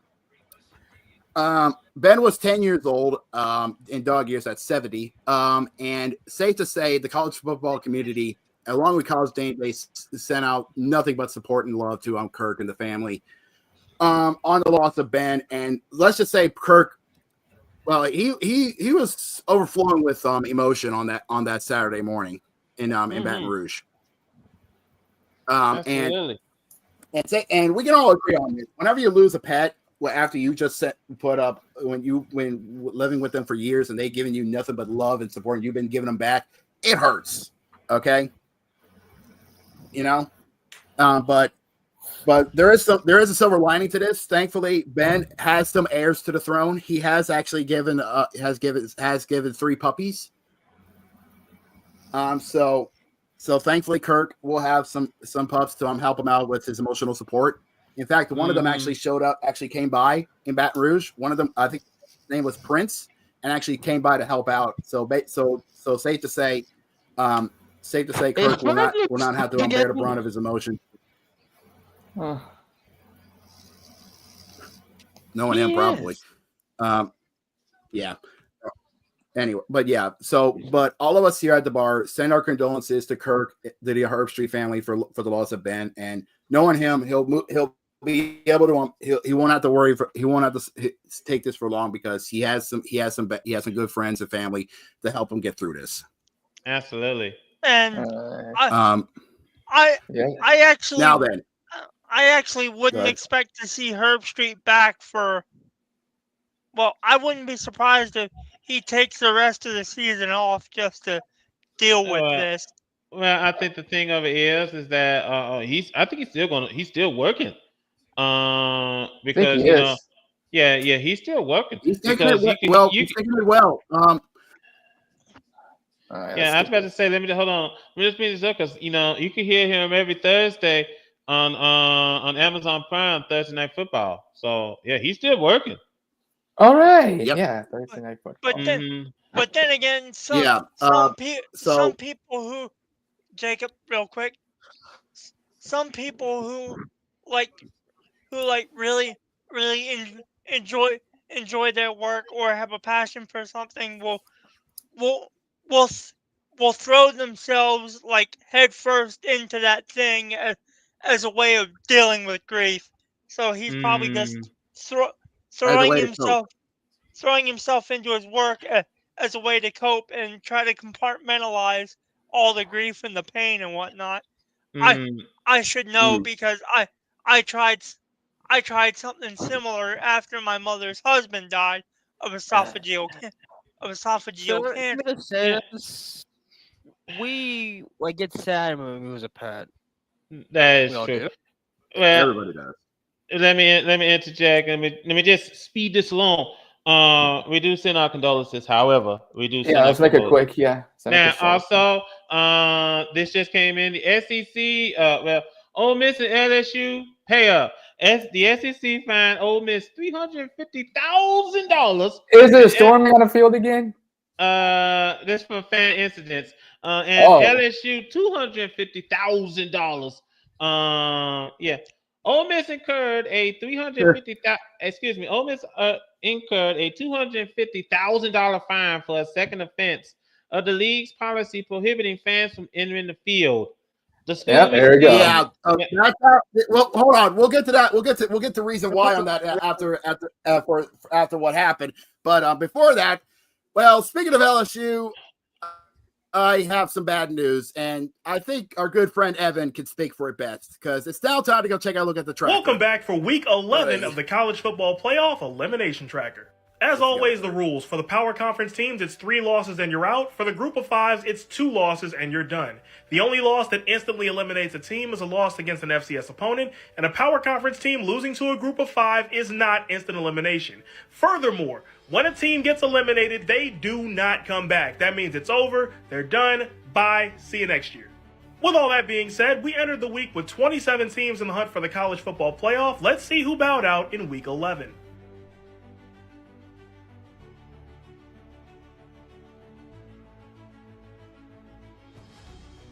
So this brings us down to 25 teams in the hunt for the College Football Playoff, and here's who they are.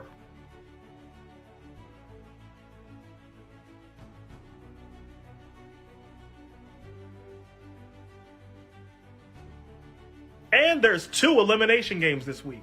Pitt versus Clemson, and Kansas State versus Arizona State. The loser is out.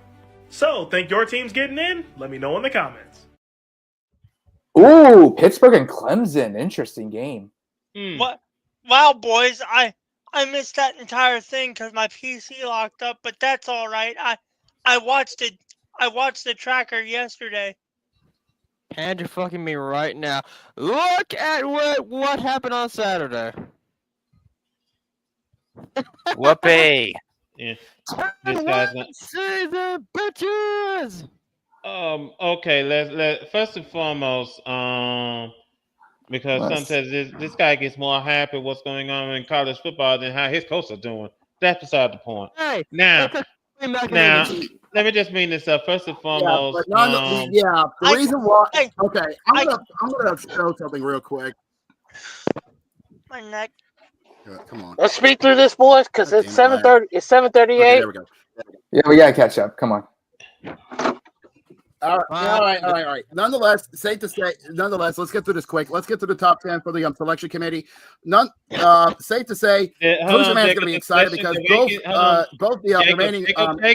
Jacob, I'm trying to tell you the show's not until 8:30 Eastern, 7:30 Central. So go with the AP for right now. Okay. All right. Let's go with the AP. Okay, we'll go with the AP top 25 for now. We'll go with the AP top 25 until they decide. Just do top 10 because they don't have it. Yeah, they do. Hang on. They do. They don't have it. Nah, man, I got it. Yeah, the AP top 25. I just do the top 10. They don't. Yeah. And I'll make this quick. Oregon's number. Yeah, I'm gonna make sure I got this straight. Yeah, Oregon's number 1. Ohio State's number 2. Texas is number 3. Penn State is number 4. Indiana is number 5 in the country. Tennessee is number 6. BYU is number 7. Notre Dame is number 8. Alabama is number 9, and Ole Miss is number 10. Hey, Indiana, good luck against the Ohio State. No, just say this. You really Purdue couldn't fucking do it. Just go through this real quick this weekend. Clemson go play against Pittsburgh. Elimination game. And he brought that up. He won them in the number 1 team, Oregon. They're playing against Wisconsin and Madison. So more power to them. But overall, though, there's some good games for you to catch if you're interested. If you're interested in watching, I think Indiana is off this week. They are. I think they're all. Yeah. Yeah. So overall, though, I just want to bring up, make this short, sweet. We're getting ready to close out this season. We're entering down the final stretch. Like we said, the selection committee, they're going to unveil their rankings at 8:30 Eastern, so about an hour from now. So by the time we're done here, you'll be able to catch what's going on. Now then, let's go ahead and head out to the meat and potatoes. Finally. Let's get to the main event. All right, take it away, Carter. Give me that shit right away. At least I got to have a nice bye week. Give me this shit right away, because we ain't. Oh, we got. I ain't about to stall too much longer. 49ers re-signed a defensive player to a 5-year contract. So extension. Yep, that's a breaking news. More cap hell for them. Look, cap face hell, exactly. I can't say nothing about cap hell because the Saints are in cap hell and they still sign players. So the cap doesn't exist. More cap hell for 49ers because after you pay Brock Purdy, I don't know where the fuck you're finding the money for everyone else. Also, news: the Giants are unsure if they're going to start Daniel Jones or not. Good. Oh shit! It's fine. You've got Drew Lock though. Start Drew Lock. Stop wasting people's time. Stop wasting your fan base's time. You suck. People know you suck. Take a chance on Drew Lock. You have nothing to lose. Yeah. All right, let's get out with a scoreboard from Carter. But first and foremost, we gonna talk about the games. You might as well keep that some bitch on me because the Ravens game was first. We'll get to tomorrow. Hold on, Matt. My game was Thursday. Yeah, my game was Thursday. Yeah. Matt, hold on. The Bengals-Ravens game was Thursday Night Football. So keep that on me. Was 35-34. So keep that mug on me. Hold on. Can I share something dead quick? Put it back. Can I share something? Who can I have the camera dead quick, please? It's just for a minute, okay? It's just for a minute. All right. This meme right here. What happened to him? The dead body above. He was playing Jamar Chase in fantasy. Guess what? That happened to. Guess what? So I'm going to brag about this, and Jamal knows why. Guess who has Jamar Chase in his fantasy league? I got to send this meme to somebody. 60 points. Anywho, put that camera on me. We're gonna talk about this game real quick. I hope the Bengals First of all, very, very entertaining game from a non-fan perspective. Very back and forth. 69 points scored. Nice. No one's gonna stop me from saying it. Because it's not like I care. But Ravens, you need to get that pass defense under control. Right. The only team that's worse than us in pass defense is the Panthers. And somehow the Panthers are winning games. So honestly, we need to get that under control. We need to sort that shit out yesterday. I hope Tre'Davious White will help because God knows we're going to need the help right about now, considering we play Pittsburgh. And Lord knows Russell Wilson will gladly cook on our corpse that's known as our pass defense. But good job by the offense to carry us to another win. Especially shout out to Tylen Wallace for having the game of his literal life. And also a shout out to Jamar Chase for 3 touchdowns and 230-something yards. It's almost like he's born to play football.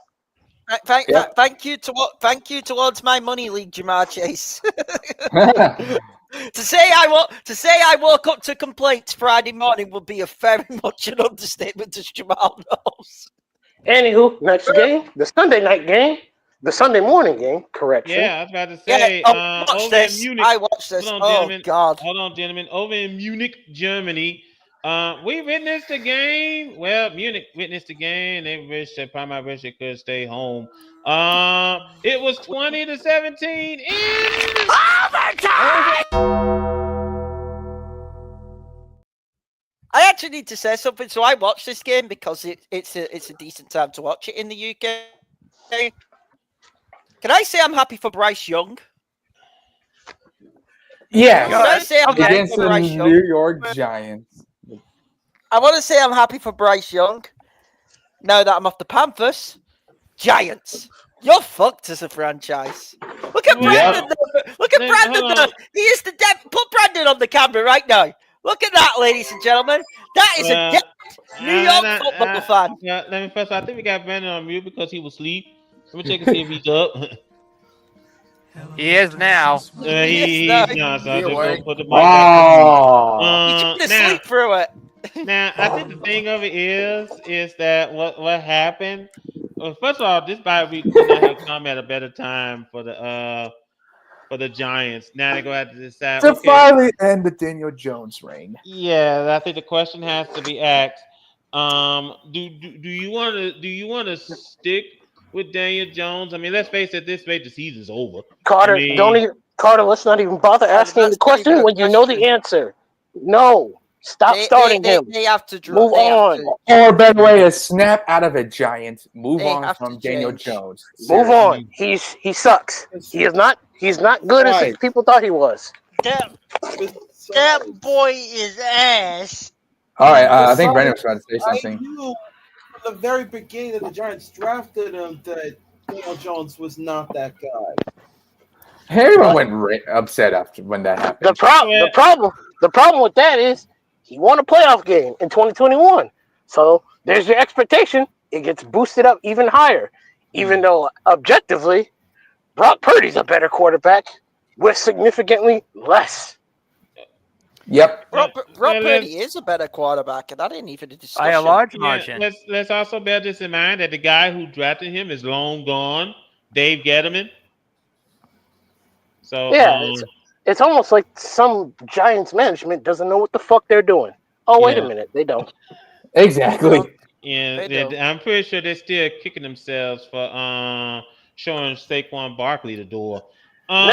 Next game, congratulations, you made good job. Bears look like shit. 19-3, and to that I say, what the fuck, Chicago? You suck. I can tell y'all what the fuck. Caleb had a bad day. I can tell you what the fuck. So many times. No, I can tell y'all what the fuck. And I'll tell you what it is easily.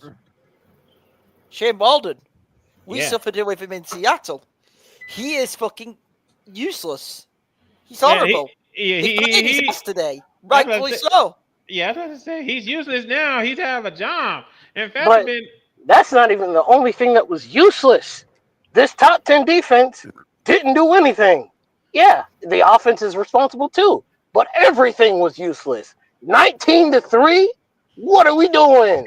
Yeah, I think Caleb First Williams game got. the first defense has had, to be fair. I agree on that. Man, hold on, gentlemen. Hold on, gentlemen. I think another thing to consider is that Caleb Williams got sacked like 9 times. Who microwave going off? I don't know which one's worse, that or CJ Stroud getting sacked multiple times. But The yeah, thing who of it is microwave that going when off? Caleb Williams is worse because the Bears are supposed to have expectations. Yeah, the Texans do, but they also struggle too. We'll keep that in mind later on. Now, trust me, we're gonna talk about that Texans game. I have an agenda. I have an agenda to prove here. Now, also, we might as well go ahead and put Cody on the spot here. The Bills defeated. Yeah, the Bills defeated Cody's Ponies 30-20. And like I said, who's running this team? I mean, you have one play. You have one. I mean, well, I don't want to go as far as saying clowns, but now the thing of it is that you had a quarterback who basically quit on the team, and now you got some of the wide receivers that's saying, we don't do anything. We don't do anything. I mean, we just don't do anything. There's no discipline. There's nothing. I mean, this team is a mess. Let's do it. Do it. Cody, there you go. Take it away. There it is. Hello. We don't have all night, Cody. Oh, I'll help you out.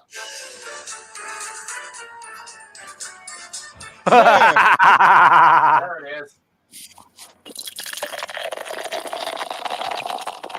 This guy must be drinking. We have a clown show. We want to play fucking games. Ladies and gentlemen, this is what happens when you have a franchise that needs to rely on the corpse of Joe Flacco, a quarterback who's a hot and cold prospect that needs work, and you have a team that doesn't necessarily feel like a threat. Yes, Houston did not do as well as people are expecting them to, even though they're still the best team in that division. But at the end of the day, this is what happens when you have a mediocre division. Not a great team to look at. Yep. But I think there was more Sunday afternoon games. We'll get to it. We're gonna get to. Actually, you know, hold on for a second, Gerd. Hold that up. Cody, this is for you. Actually,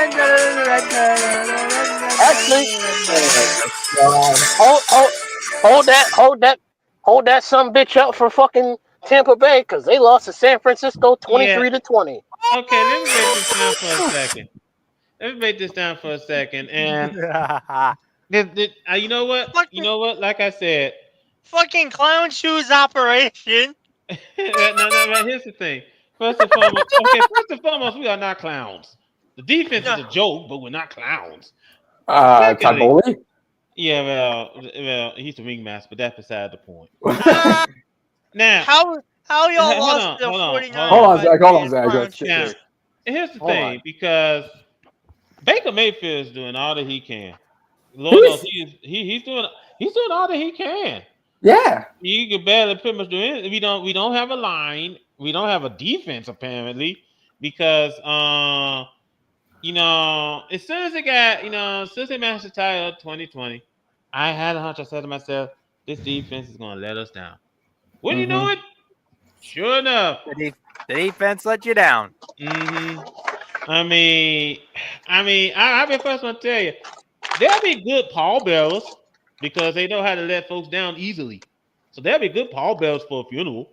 But now, the fact of the matter is, Todd Bowles, you got to bear some responsibility here. And you had to bear some responsibility.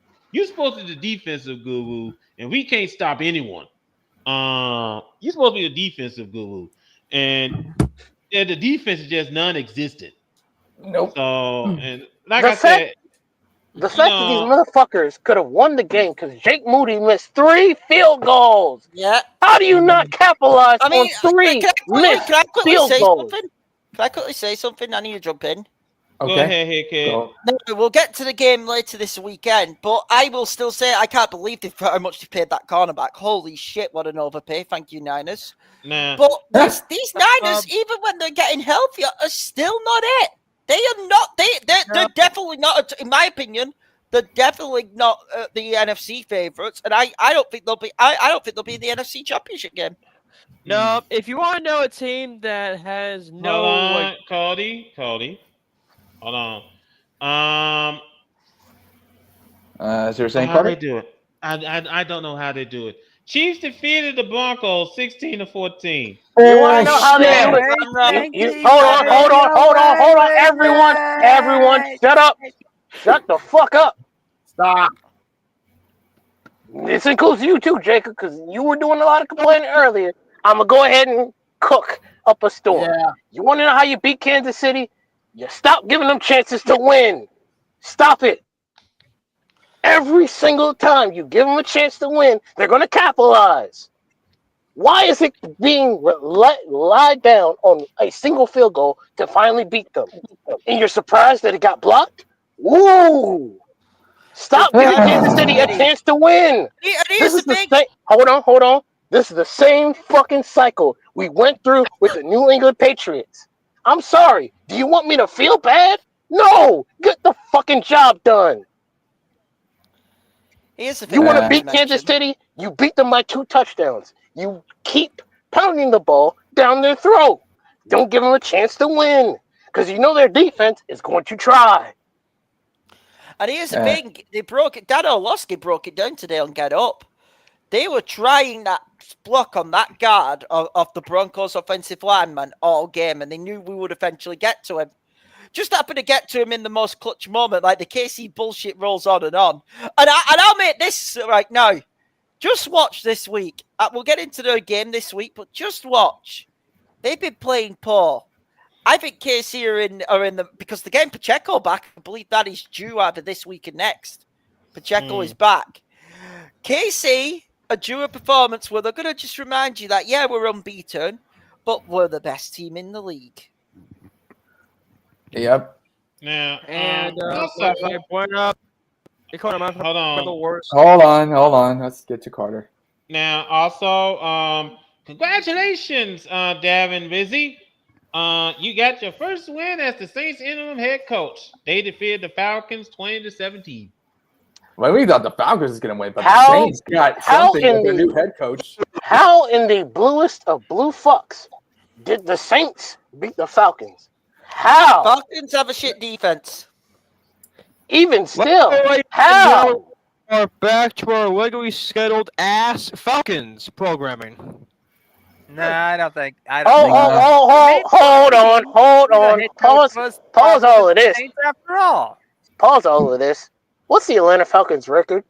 4-6. I mean, 6-4. 4. Excuse me. What's the Colts record?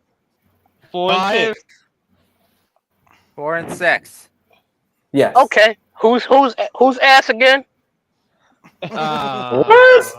Got it. You do this every time, Cody. You walk. All right. Sit your ass down in the corner and relax. Can I say something though? And I need to say something on this. And this is towards the Falcons. It pisses me. Like, we all have a go at the. You know how we were thinking, the NFC South, maybe it'll change its color. It never changes its colors. Because I think the Falcons are going to have a fucking losing record and win this division this season.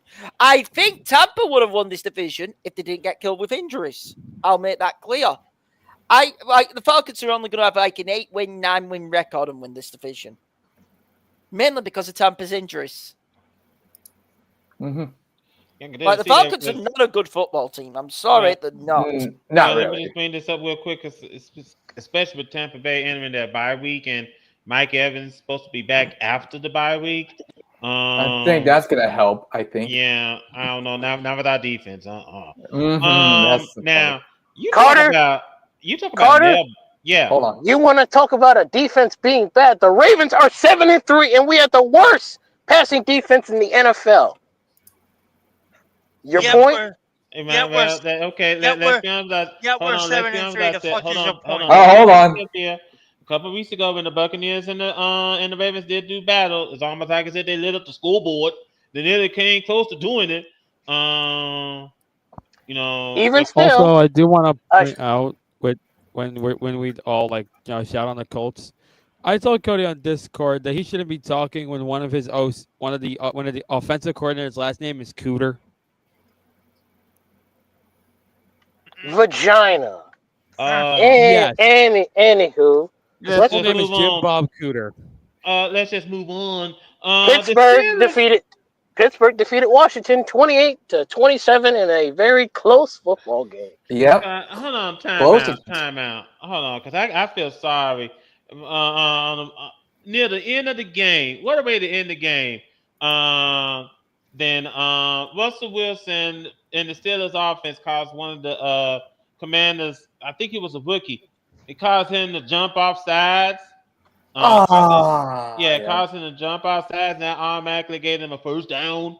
That was it. That was all. Yeah, and you know what? I was hoping Jaden would get the ball back. You know what I would say to that? Begrudgingly, credit to the Steelers, because quite frankly, they're an intelligent football team. For as long as Mike Tomlin's there, they're gonna be a problem. I have to admit, I am happy to see Russ doing well again. Honestly, yeah.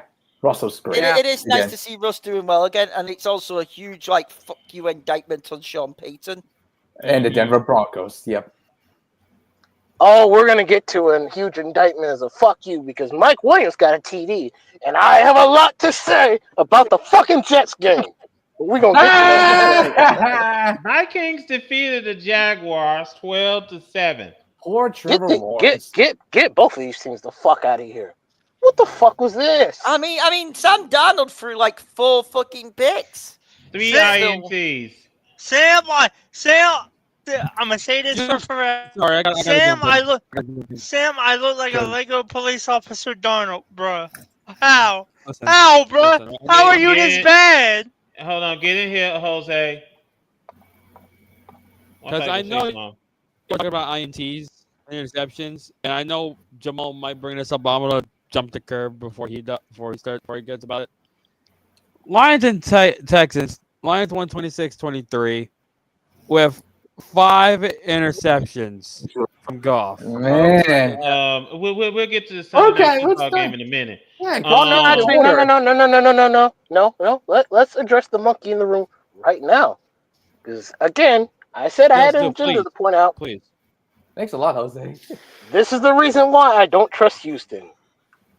How does Jared Goff throw 5 interceptions and you still fail to beat Detroit? That is true. How, bro? This is why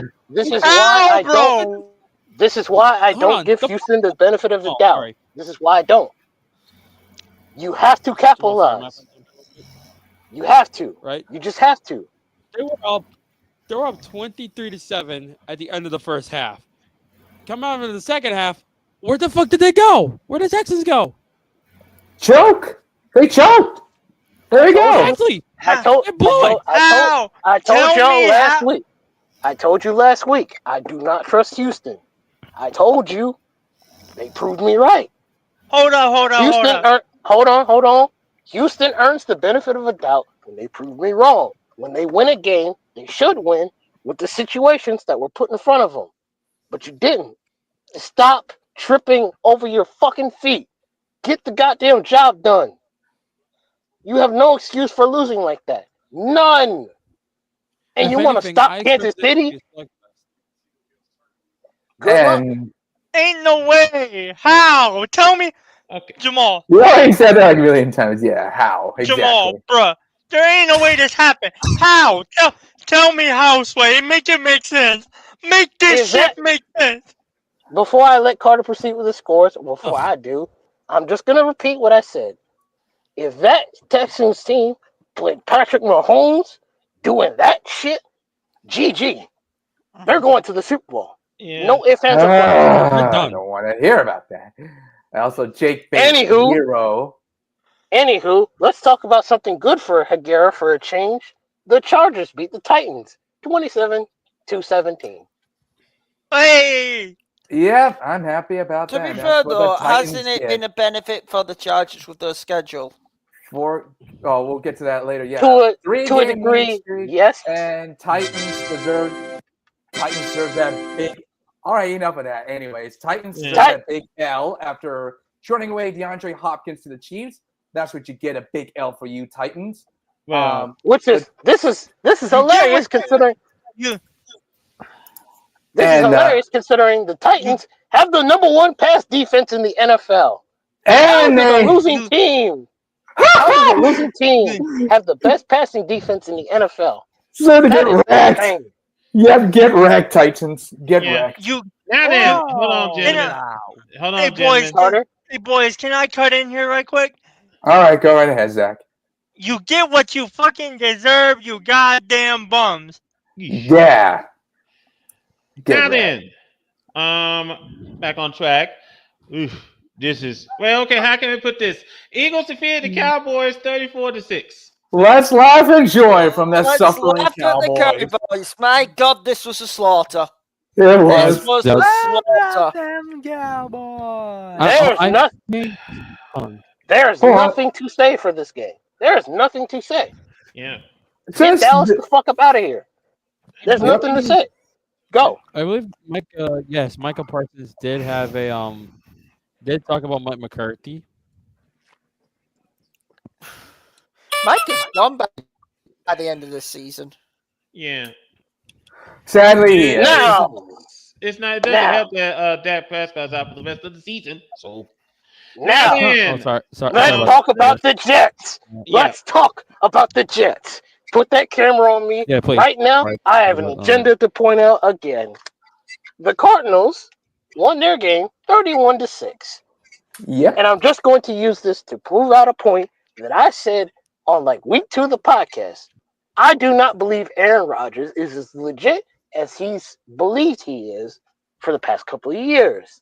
Nope. What a game to prove my point. How do you let Arizona dog walk you like that? How? Aaron Rodgers, I thought you knew ball. I thought you had control of this team. But you got rid of a defensive coordinator that would have helped you out greatly in this game. You blamed Mike Williams for not walking the red line, even though he just caught a touchdown against the Commanders. Shows what you know. And then you brought in Devontae Adams to help your team with your offense. What offense do you have? You are the most overrated team that I've ever seen touch a football this season. How does all this talk come around this football team and you just produce nothing but garbage? Get Aaron Rodgers the fuck out of here. This bum wasting time, wasting players. Get him the fuck out of here. You deserve no benefit of the doubt. Matter of fact, Sam Darnold deserves more benefit of the doubt than you do. Turning this New York Jets team into the New York Packers. Get these dudes the fuck up out of here. No one takes you seriously, and no one should. Fuck the Jets. Fuck them. Let me in right quick. Amen. I got a question to ask. I got a question to ask any Jets fans that watch this podcast. How you get dog walked by a motherfucker built like a 5th grader? Thank you. Enough of that joke. But fact, man, you gotta ask that question. Hold on, Jose. You gotta ask this question though. Kyler Murray, he got the license on what hit you like a truck. Someone get the license plate number. The Jets have been violated. And then he proceeds to throw a touchdown the literal next play. Like it didn't even happen. Yeah, let me just point this out before we speak about the Monday Night Football game. The Jets haven't won since they fired their head coach. Bomb! Oh, wow. Get him out of here. No. Carter, why did you point that out? Because you know I'm finna go. You know I'm finna go again. It's almost like firing a defensive coordinator who's good at defense is a bad idea. Oh, wow. Who would have seen that coming? Apparently, Aaron Rodgers didn't, because he thinks he knows everything. God damn, Aaron Rodgers. Can you get a fucking COVID needle and put it in your arm already? You fucking immunized bitch. God damn, you pissed me the fuck off. You pissed me off more than John Harbaugh. How do you do that? How do you piss me off more than John Harbaugh? Get the fuck out the NFL. Do me a favor. Please. Please. Okay. Let's go on with the next. The fucked up bit is that Nathaniel Hackett is still here. Because Aaron Rodgers is a fucking moron. No shit. He's a cocksucker. Easy, gentlemen. Good grief. Now I know. Monday Night Football. Dolphins defeated the Rams 23-15. Kid, you owe them a bouquet. No, before we get into it, I'm happy about anyone that game. Hold on. Hey. He actually brought up something relevant. Good job, Cody. Tua lowered his head for a tackle. What are you doing? Yeah, why are you doing You have two concussions earlier this season. What are you doing? Are you trying to get a third? Yes, he literally is. It's like he's trying desperately to get himself concussed. Wear a Guardian cap. Please. No one wants to see you get hurt. Stop it. Stop giving your team a heart attack whenever you try to do something and you lower your head. Stop it. Stop it. Stop. Stop being stupid. Wear the Guardian cap. Save your team the headache because you know this team can't function without you as their quarterback. What are you doing, Tua? What are you doing? Yeah, that Tua, that was a little bit scary. Scary? That was stupid. Tua trying to get himself concussed is more scarier. That's what we're talking about, dude. That was stupid. Week 11 games, please, Carter. Before. All right, let's hit it. Yeah, sure thing. Now then, before we do, we got to talk about the teams down the bye this week. First and foremost, these 4 teams are going to be heading to bye week therapy. They are as follows: the Cardinals, the Panthers, the bum ass Giants, and your Buccaneers are going to be heading to bye week therapy to meet up with Dr. Evan. To Dr. Evans. So I suggest if you have any of those players, if you have the Panthers or Giants, I feel sorry for you in advance. But if you have the Buccaneers or Cardinals, I suggest putting them on the bench for your fantasy teams, both bragging rights and money week lives. I'm saying that for Jamal Hit Kid. So make sure you have them on the bench for week 11's games. Absolutely. Now, thank you. If I was going to talk to Jacob, that there is also injuries. You know, we don't need to do that because. All right, let's get on with the schedule, please. Now then, on to Thursday Night Football, and it's a good one. It's a good one. We got the Commanders and the Eagles. That is going to be huge. Winner of this week's NFC East. Hot take. The Commanders. Yes, please, Washington. I actually fancy Washington in this game because I think this will be another Nick Sirianni classic blow-up game. Yeah, because for some reason the Eagles love losing to the Commanders at the most wide time possible. So the most god-awful time. Could be bizarre, yeah. Or bizarre. Yeah, I pick Washington, but I'm gonna say it again. I always say it, but name is trash. Enough said. Okay. Now then, Jamal, we got your Ravens versus Steelers. Cody. Now, on to Sunday. We got the Packers and the Bears. Ooh, but give me the Packers. Give me Green Bay because I do not trust Chicago. Yeah, it's like Green Bay. I mean, Chicago might be better. They finally fired the problem, which is Shane Waldron. But right now, you got to go with a favorite in this game. I got to pick Green Bay. Yeah, after Hit Kid said that, Green Bay.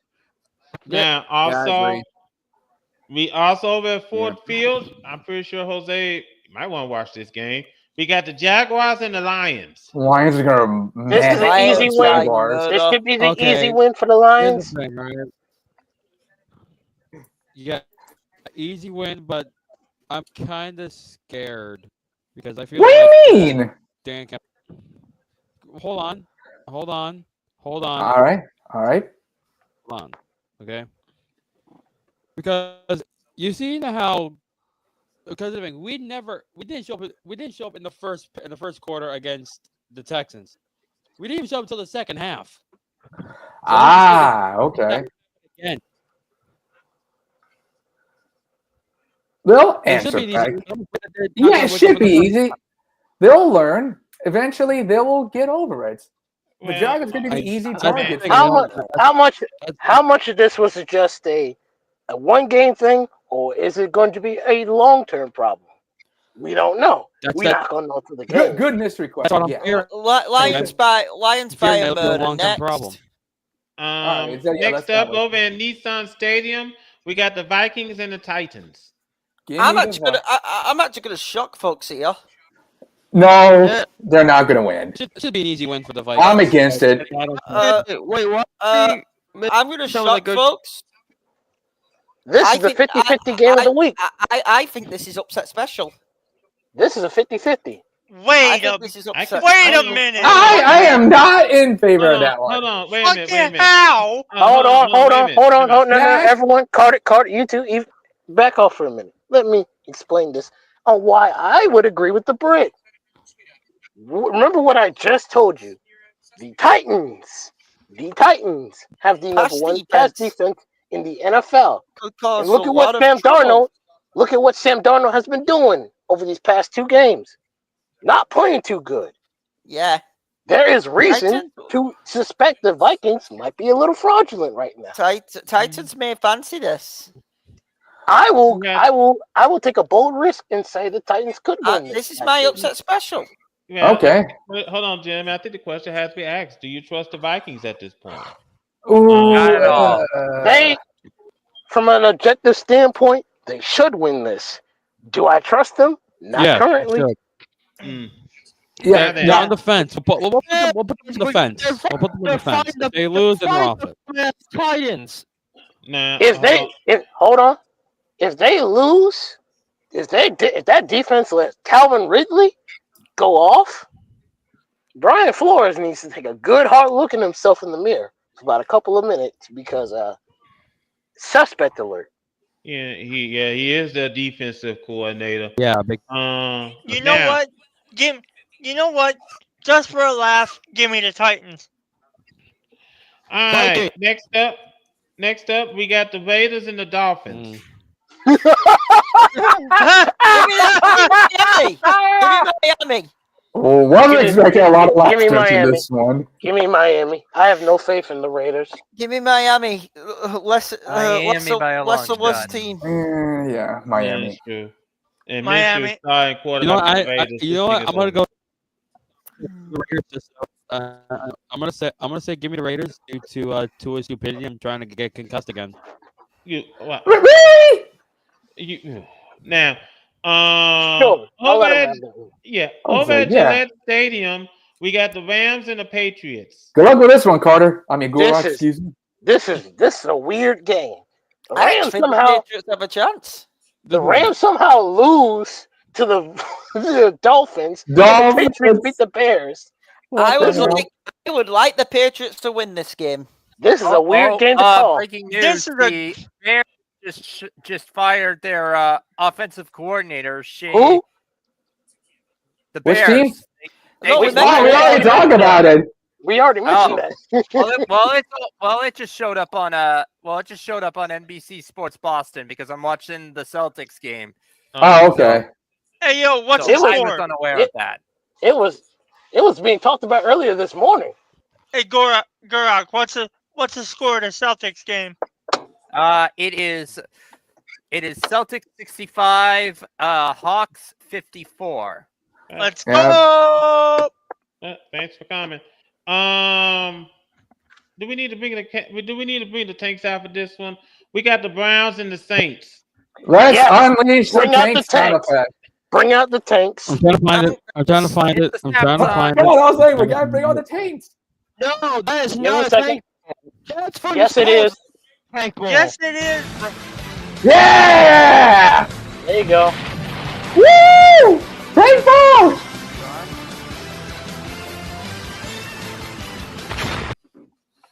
All right, so the Browns have how many wins? 2. How many wins do their opponents have? 3. This is a tank bowl. 3. Yep. This is It's a a tank tank bowl. ball. Yes. The tank off is in full effect. So And yeah. I think the Saints will win the If game, meaning anything, they I lose have- the tank I ball. have The tank bowl. I will give the Saints the benefit You know of a what? Give me doubt. the here. motherfucking camera. Uh-oh. Oh no! Give me the camera, Oh please. God! Go ahead, Jacob. Give me the camera. Okay, here I am. All right.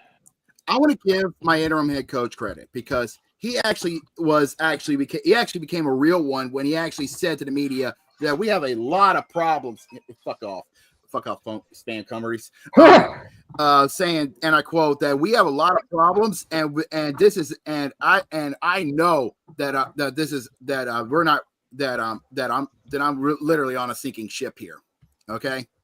He knows what the fuck happened here, and he is actually being the realest motherfucking coach in this with the New Orleans Saints. Okay, right now he's basically telling these Saints to wake the fuck up. Okay, and I don't want them to win. If anything, tank, motherfuckers. Okay, Gail is smart. If Gail is a smart lady, and we know she is. Because she's one of the reasons why she didn't let her dipshit husband move the Saints to San Antonio or Los Angeles. Los Angeles, she would let Mickey Loomis go. Don't let the door hit him where the good Lord split him. Okay, so if anything, I want the Browns to win because I want to actually get a good draft pick. I don't think y'all will lose though. For some reason, I can see y'all winning. I can see it. I'm with Jamal on this one, bro. I have the Saints winning this game because the Browns are horrible. I have the Saints winning this game and by a good bit too. Yeah, let's ask this question, because can Jameis Winston, but how's he going to do? Is he going to get a second opportunity? Is he going to do better than what he did last week? Good old crab legs. Yeah. So that remains to be seen. Jamal? Yeah. Now Famous then. crab legs Winston. Next up, we got the Colts and the Jets. This is four games to about. I will send my presumptive congratulations for beating a withered Aaron Rodgers, Cody. Congratulations. Are you almost saying this is an easy day for us? It better win, or else the Colts will be the clowniest team. I hope you lose. I'm going to be extremely biased. I hope you do beat the Jets because I need this fuck Aaron Rodgers tour to keep on going. Yep. But Cody, let me say this. It'd be embarrassing if they lost. As head of security and a guy who absolutely hates the Colts because, being from Baltimore and all that. Fuck Indy. They Yeah, stole the our Earthside team. fan. Anyway, Cody, if you you're Jamal on this one. He gets mad at me for that reason. Cody, if you talk all this bullshit and lose, I'ma smoke the hell out of you next Tuesday, bro. Who are the Colts playing? Jets. Oh, come on, Colts. The Jets are a dumpster fire right now. Extreme bias. I want the Colts to win because Aaron Rodgers is. I agree. I want the Colts to win to see the dumpster fire continue in New York. Yeah, but if the Jets do turn, it wouldn't shock me if the Jets do turn it around and win that game. Yep. I would not be shocked either, but fuck Aaron Rodgers.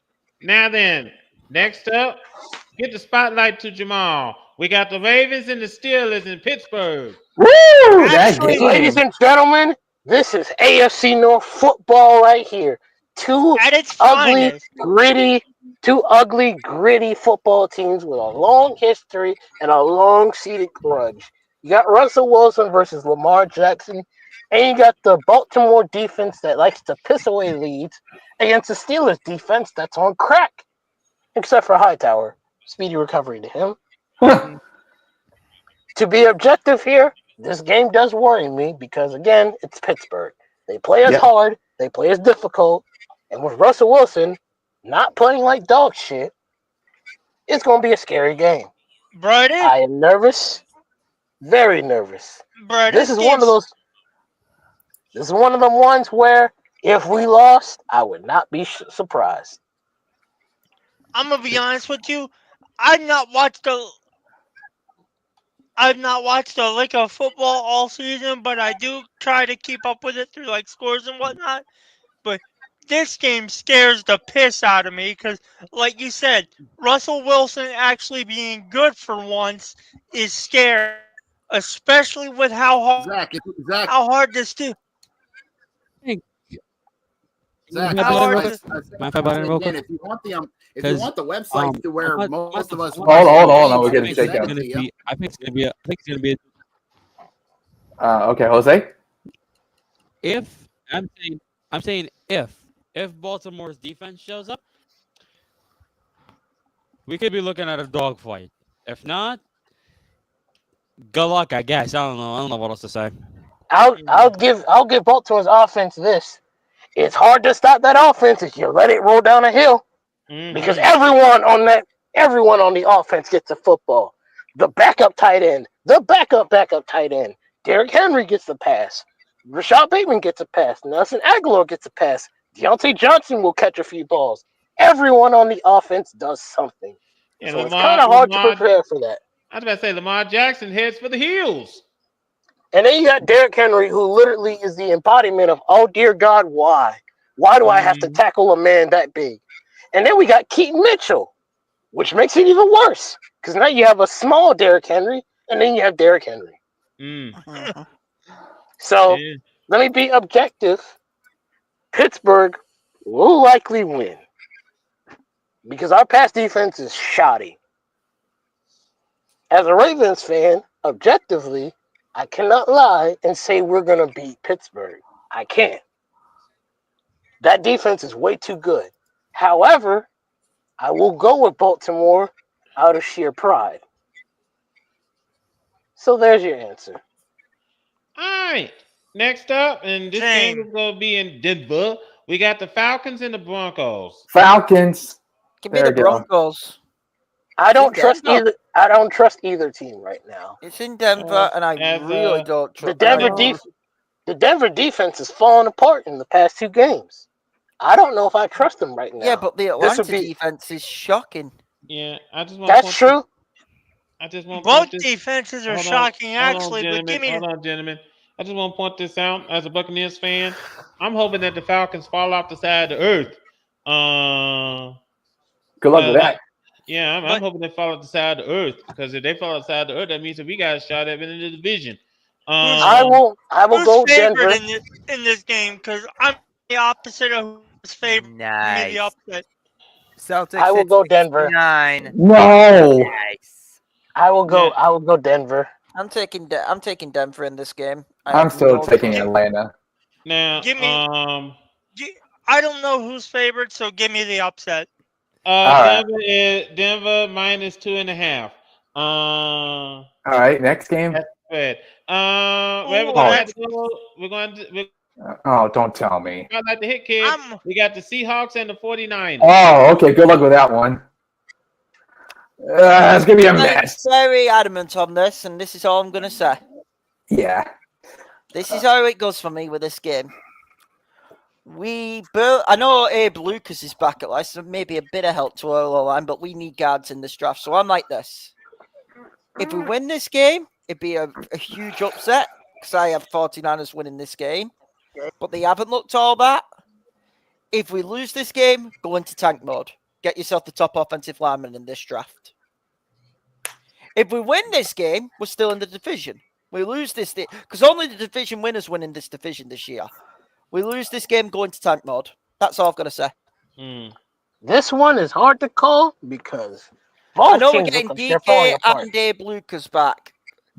And the Both Niners have barely won any games back-to-back this season, so that is a positive sign. The Niners don't look like they're as good as they were last year. Actually, you know The what? Seahawks are struggling to a degree. No line. Yep. Honestly, this is hard to tell for me. You know what? Yeah, Thinking but about I'm just adamant. Seattle, you lose this game, tank. Get yourself a top offensive lineman in the draft. That'll be a great choice. Thinking about the Denver game a little bit more. Fuck it, give me Denver. All right. For this game, Next give me Seattle. I hope Why Seattle win because I would like to finally beat the Niners. I don't know who to pick for this one. Yeah. I say this every single time I pick this team, but I'm picking the Niners for my late grandmother. Okay. Easy. All right, move on. Now then, next up, Buffalo, get the tables. Oh. The Bills. Fuck. Who are the Bills playing? This is the Chargers. Motherfucker. Give me the Bills. Hold on. Bills are gonna kill you. Hold on. Bills I against hope who? so. Bills The and Chargers. L.A. No. Correction, no. Is it Bills in Kansas City? Yeah. No, the Chiefs and the Bills. Give me the Chiefs. Oh. Give me the Chiefs. Oh, never. Oh. Give me Kansas City. Give me Buffalo. Buffalo. Please win. This might be the I don't want the Chiefs to win. This might be the one team that actually could pull off the bullshit. And Please. But I'm hoping. Give me the Chiefs big. Objectively, they shouldn't. They shouldn't win this, but They will be pissed off. if Josh Allen wants to prove himself, this is the game to do it. I'm sorry. Give me the Chiefs big. Give me the Chiefs big. This is the game where I think. What did I just say before when we were talking about the Chiefs? They've been playing bad against bad teams. This is the game where they're going to remind everyone we are the Super Bowl champions. They are going to. I think the Chiefs win this game by 10 points. Wow. That sounds fair. That's very bold considering they did struggle against Baltimore, and I do think the Bills can capitalize on that. Might be a close game, but yeah, it's either Chiefs win or Bills win. But yeah, I think Chiefs might have a close win. I'm going for the upset with the Bills. Me too. I hope the Bills win with a big upset. You know what? I have a feeling that the Bills might get put on the pit and turned into Kansas City barbecue, but give me the upset anyway. For fuck's sakes. Okay, easy. Sunday Night Football, we got the Bengals and the Chargers. I hope the Bengal doesn't come out of the cage because I already locked him up. This objectively should not be the Sunday night game. It would have been the Bills. The Bills and the Chiefs is the better Sunday night. The Bills game. and the Chiefs for the Sunday night game. Because you want me to sit there and entertain Joey Burrow and Justin Herbert when honestly the Bengals look kind of shoddy. Yes. That's being nice. And then the Chargers are the Chargers. That's what I'm nervous about. The Chargers. The Los Angeles Apple Chargers. Will you stop doing that? Now, I just want to point this out. I'm pretty sure NBC, primary pick, but I prefer having the Chiefs and the Bills or the Ravens and the Steelers even. But I guess CBS said no on both counts. So that's what even if it was the Ravens and the Steelers, I would still say the Chiefs and the Bills.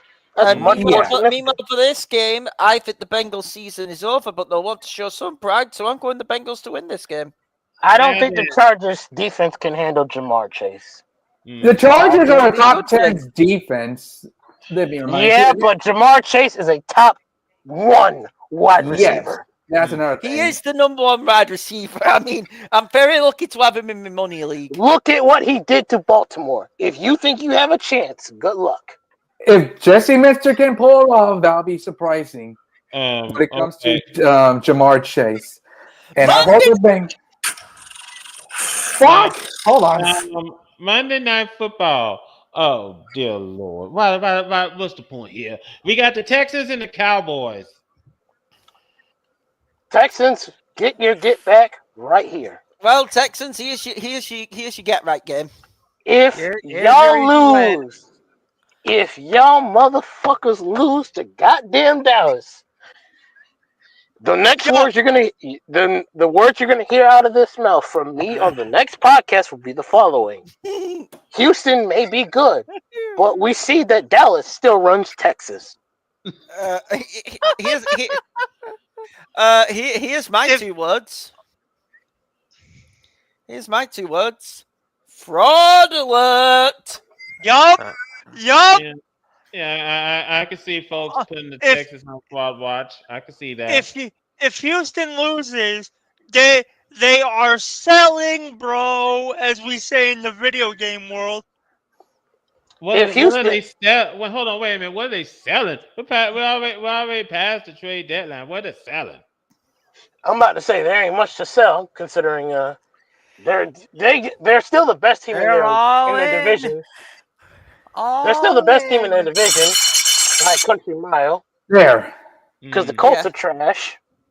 The Titans are okay at best because that defense is carrying them. Yeah, and the Jags are a hot pack of ass. Yeah, you got a point. Yeah, Are we in the Cowboys? There's not a lot of goodness in that division. Texans should win. Yeah, Houston, enough said. Yeah. So they should do, but that doesn't mean they will do. They should do though. Well, that remains to be seen, and we'll find out when we head into the next Tuesday's podcast. Yep. I just want to be the first one to tell you, I'm glad the Buccaneers are on the bye this week. Give us time to lick our wounds. And for Mike Evans to return. Because I don't know what the next 7 games going to look like for Tampa, but hey, you want to make the playoffs, better go ahead and start getting the ball rolling. Better go ahead and get the move on. Y'all look like y'all need Mike Evans bad. Yeah, we just need a better defense. That's all I'm saying. Let me run through some scores before we turn the lights out here. The NBA Cup. Going on in the NBA Cup. Have a good night, guys. I'm out. Take care, kid. Join us here, kid. First and foremost, as I'm pretty sure Gerg is watching this game very closely. The Celtics are leading the Hawks 81-70. Let's go. Pistons are leading the Heat 64-60.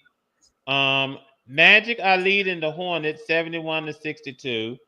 It's a nail biter between the Knicks and the 76ers at halftime, 54-50. Why is that? I got a question. Sure. Why is that game that close? I'm not really sure if that game should be that close. It's a rivalry. What do you expect? The Knicks and the 76ers. Anthony Towns, Paul George. Do we need to There you go. Big players. Yep. Enough said. Bucks are leading the Raptors after the first quarter, 26-21. And of course we got still to come. We got the Suns and the Jazz, Mavericks and the Warriors, and the Timberwolves and the Trailblazers. All right. Quick trip to the ice. It's gonna be as quick as possible. Okay. Senators are leading the Maple Leafs 3-0 in the second period. Wow. Jets are leading the Rangers 3-2 in the second period. Holy shit! Close game. Here we go. Yeah, Devils are leading the Panthers 1-0 in the second period. And it's still scoreless on the USS Enterprise between the Bruins and the Blues. And we still got to come. Islanders and Oilers, Flames and Canucks and Blue Jackets and Kraken. Ladies and gentlemen, we thank you so much for taking time out of your busy schedule joining us here this evening. First and foremost, if you like what you see, like this video. Well, first of all, subscribe to this channel. Like this video. Yeah, make sure you do that. Yeah, like this video, share this video, and when you do subscribe to our channel, don't forget to hit the bell. I did it. So that you will know whenever we stream. I want to thank Jamal, Hit Kid, Gurk, Matt. My knuckles, because I knew that was you. And Easy You too. But this I no messed up on my soundboard. Yeah, easy. Also, I YouTube. figured out why I was lagging so hard. It was because of the stupid background noise bullshit. So I'm coming in clearer now on my end. Yeah. So we thank you so much for joining us here this evening. Let me point this out. Next week's show is going to be our last show for the month because we'll be off on the 26th. Yep. So after that, the next time you'll see us, it will be in December, and we already got our December shows all set up and ready to go. Well, not all of them. We're almost got them all. But does that mean we had to do double? I'm sorry. It doesn't mean we had to do the double schedule for the football games since we're gonna be off for Thanksgiving. No, we're not. Nah. No, we might as well just. We might as well. It's not worth it. It's not worth it. It'll take too long and cause more headaches. Okay. Yeah. That seems fair. Like we said, because we're pushing the end of the year, of course, naturally, the 26th will be off. And in December, we're going to be off on the 24th and the 31st. So, the Christmas one. Yep. So naturally, wait, we're not doing a New Year's Eve party special. Sadly, no. Some of us would rather be with family. NFL draft. And we got college football playoffs. Yeah, not to mention the bowls. Bowls, the New Year's 6 bowls. Yeah. I'm pretty sure folks want to catch the famous Idaho Potato Bowl and the Duke's Mayo Bowl. And, I love that name. As long as Brandon doesn't use mayo on himself, then we should be fine.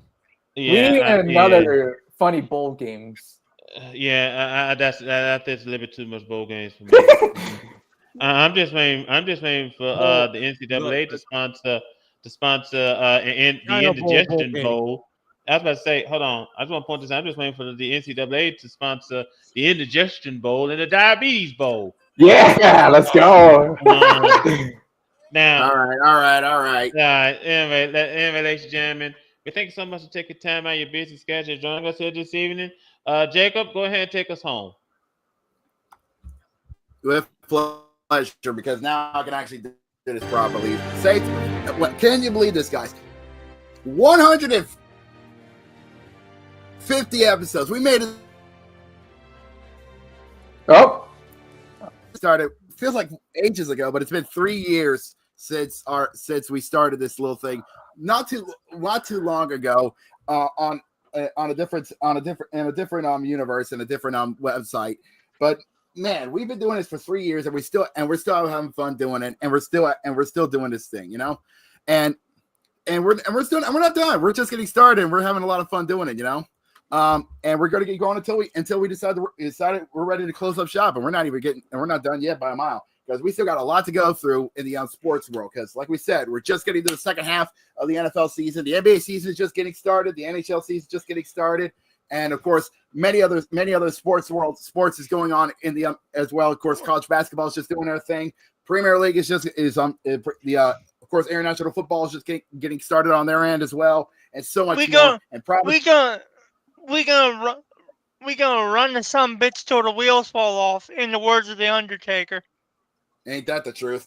Yeah, we're gonna be having a lot of fun doing it, and I promise you, we're gonna have a lot of fun doing it. And if you like doing this, man, please come back here every Tuesday here on our YouTube channel, which is the VWU Sports Podcast channel. Please subscribe to it. And if you like what you saw with this video, then please like this video and share it across all social media platforms. That being, of course, Facebook and Twitter. We don't touch Instagram and TikTok. It's too toxic even for us. I know you talked about but what about Blue Sky? That's new, isn't it? Well, I'm actually thinking about switching over to Blue Sky, considering how toxic the bird bath is. Ugh. Yeah, Blue Sky is of a favor. Trust me. Blue Sky is actually meant to be the new Facebook alternative, not the new Twitter alternative. Well, either way, we'll consider it. But nonetheless, share it across all social media platforms, whether it's Facebook, Twitter, Blue Sky, depending on what your preference is. But nonetheless, share it across all social media platforms. And if you want to be notified when we go live every Tuesday, 6 Eastern, 3 Pacific here on our YouTube channel, then please, by all means, hit the bell. Thank you very much. And you'll be notified when we go live. But until then, we need to go rest up because we got some great action coming up this week, and we got a lot of stuff to get forward to. But until then, we got to special thanks to Gurok, our boy Cody Hagan, our main man Matt, and our bouncer Zach. And thank you. Thank you. Thank you. Jose. Hurry. Ow. And this has been Jacob E. This is signing off tonight. We thank you so much for tuning in. And gentlemen, as it tells, here's to another 150 episodes of the VW Sports Podcast. Till then, another 150 episodes of pain. Yay! Here. Oh, knock it off. Have a good evening.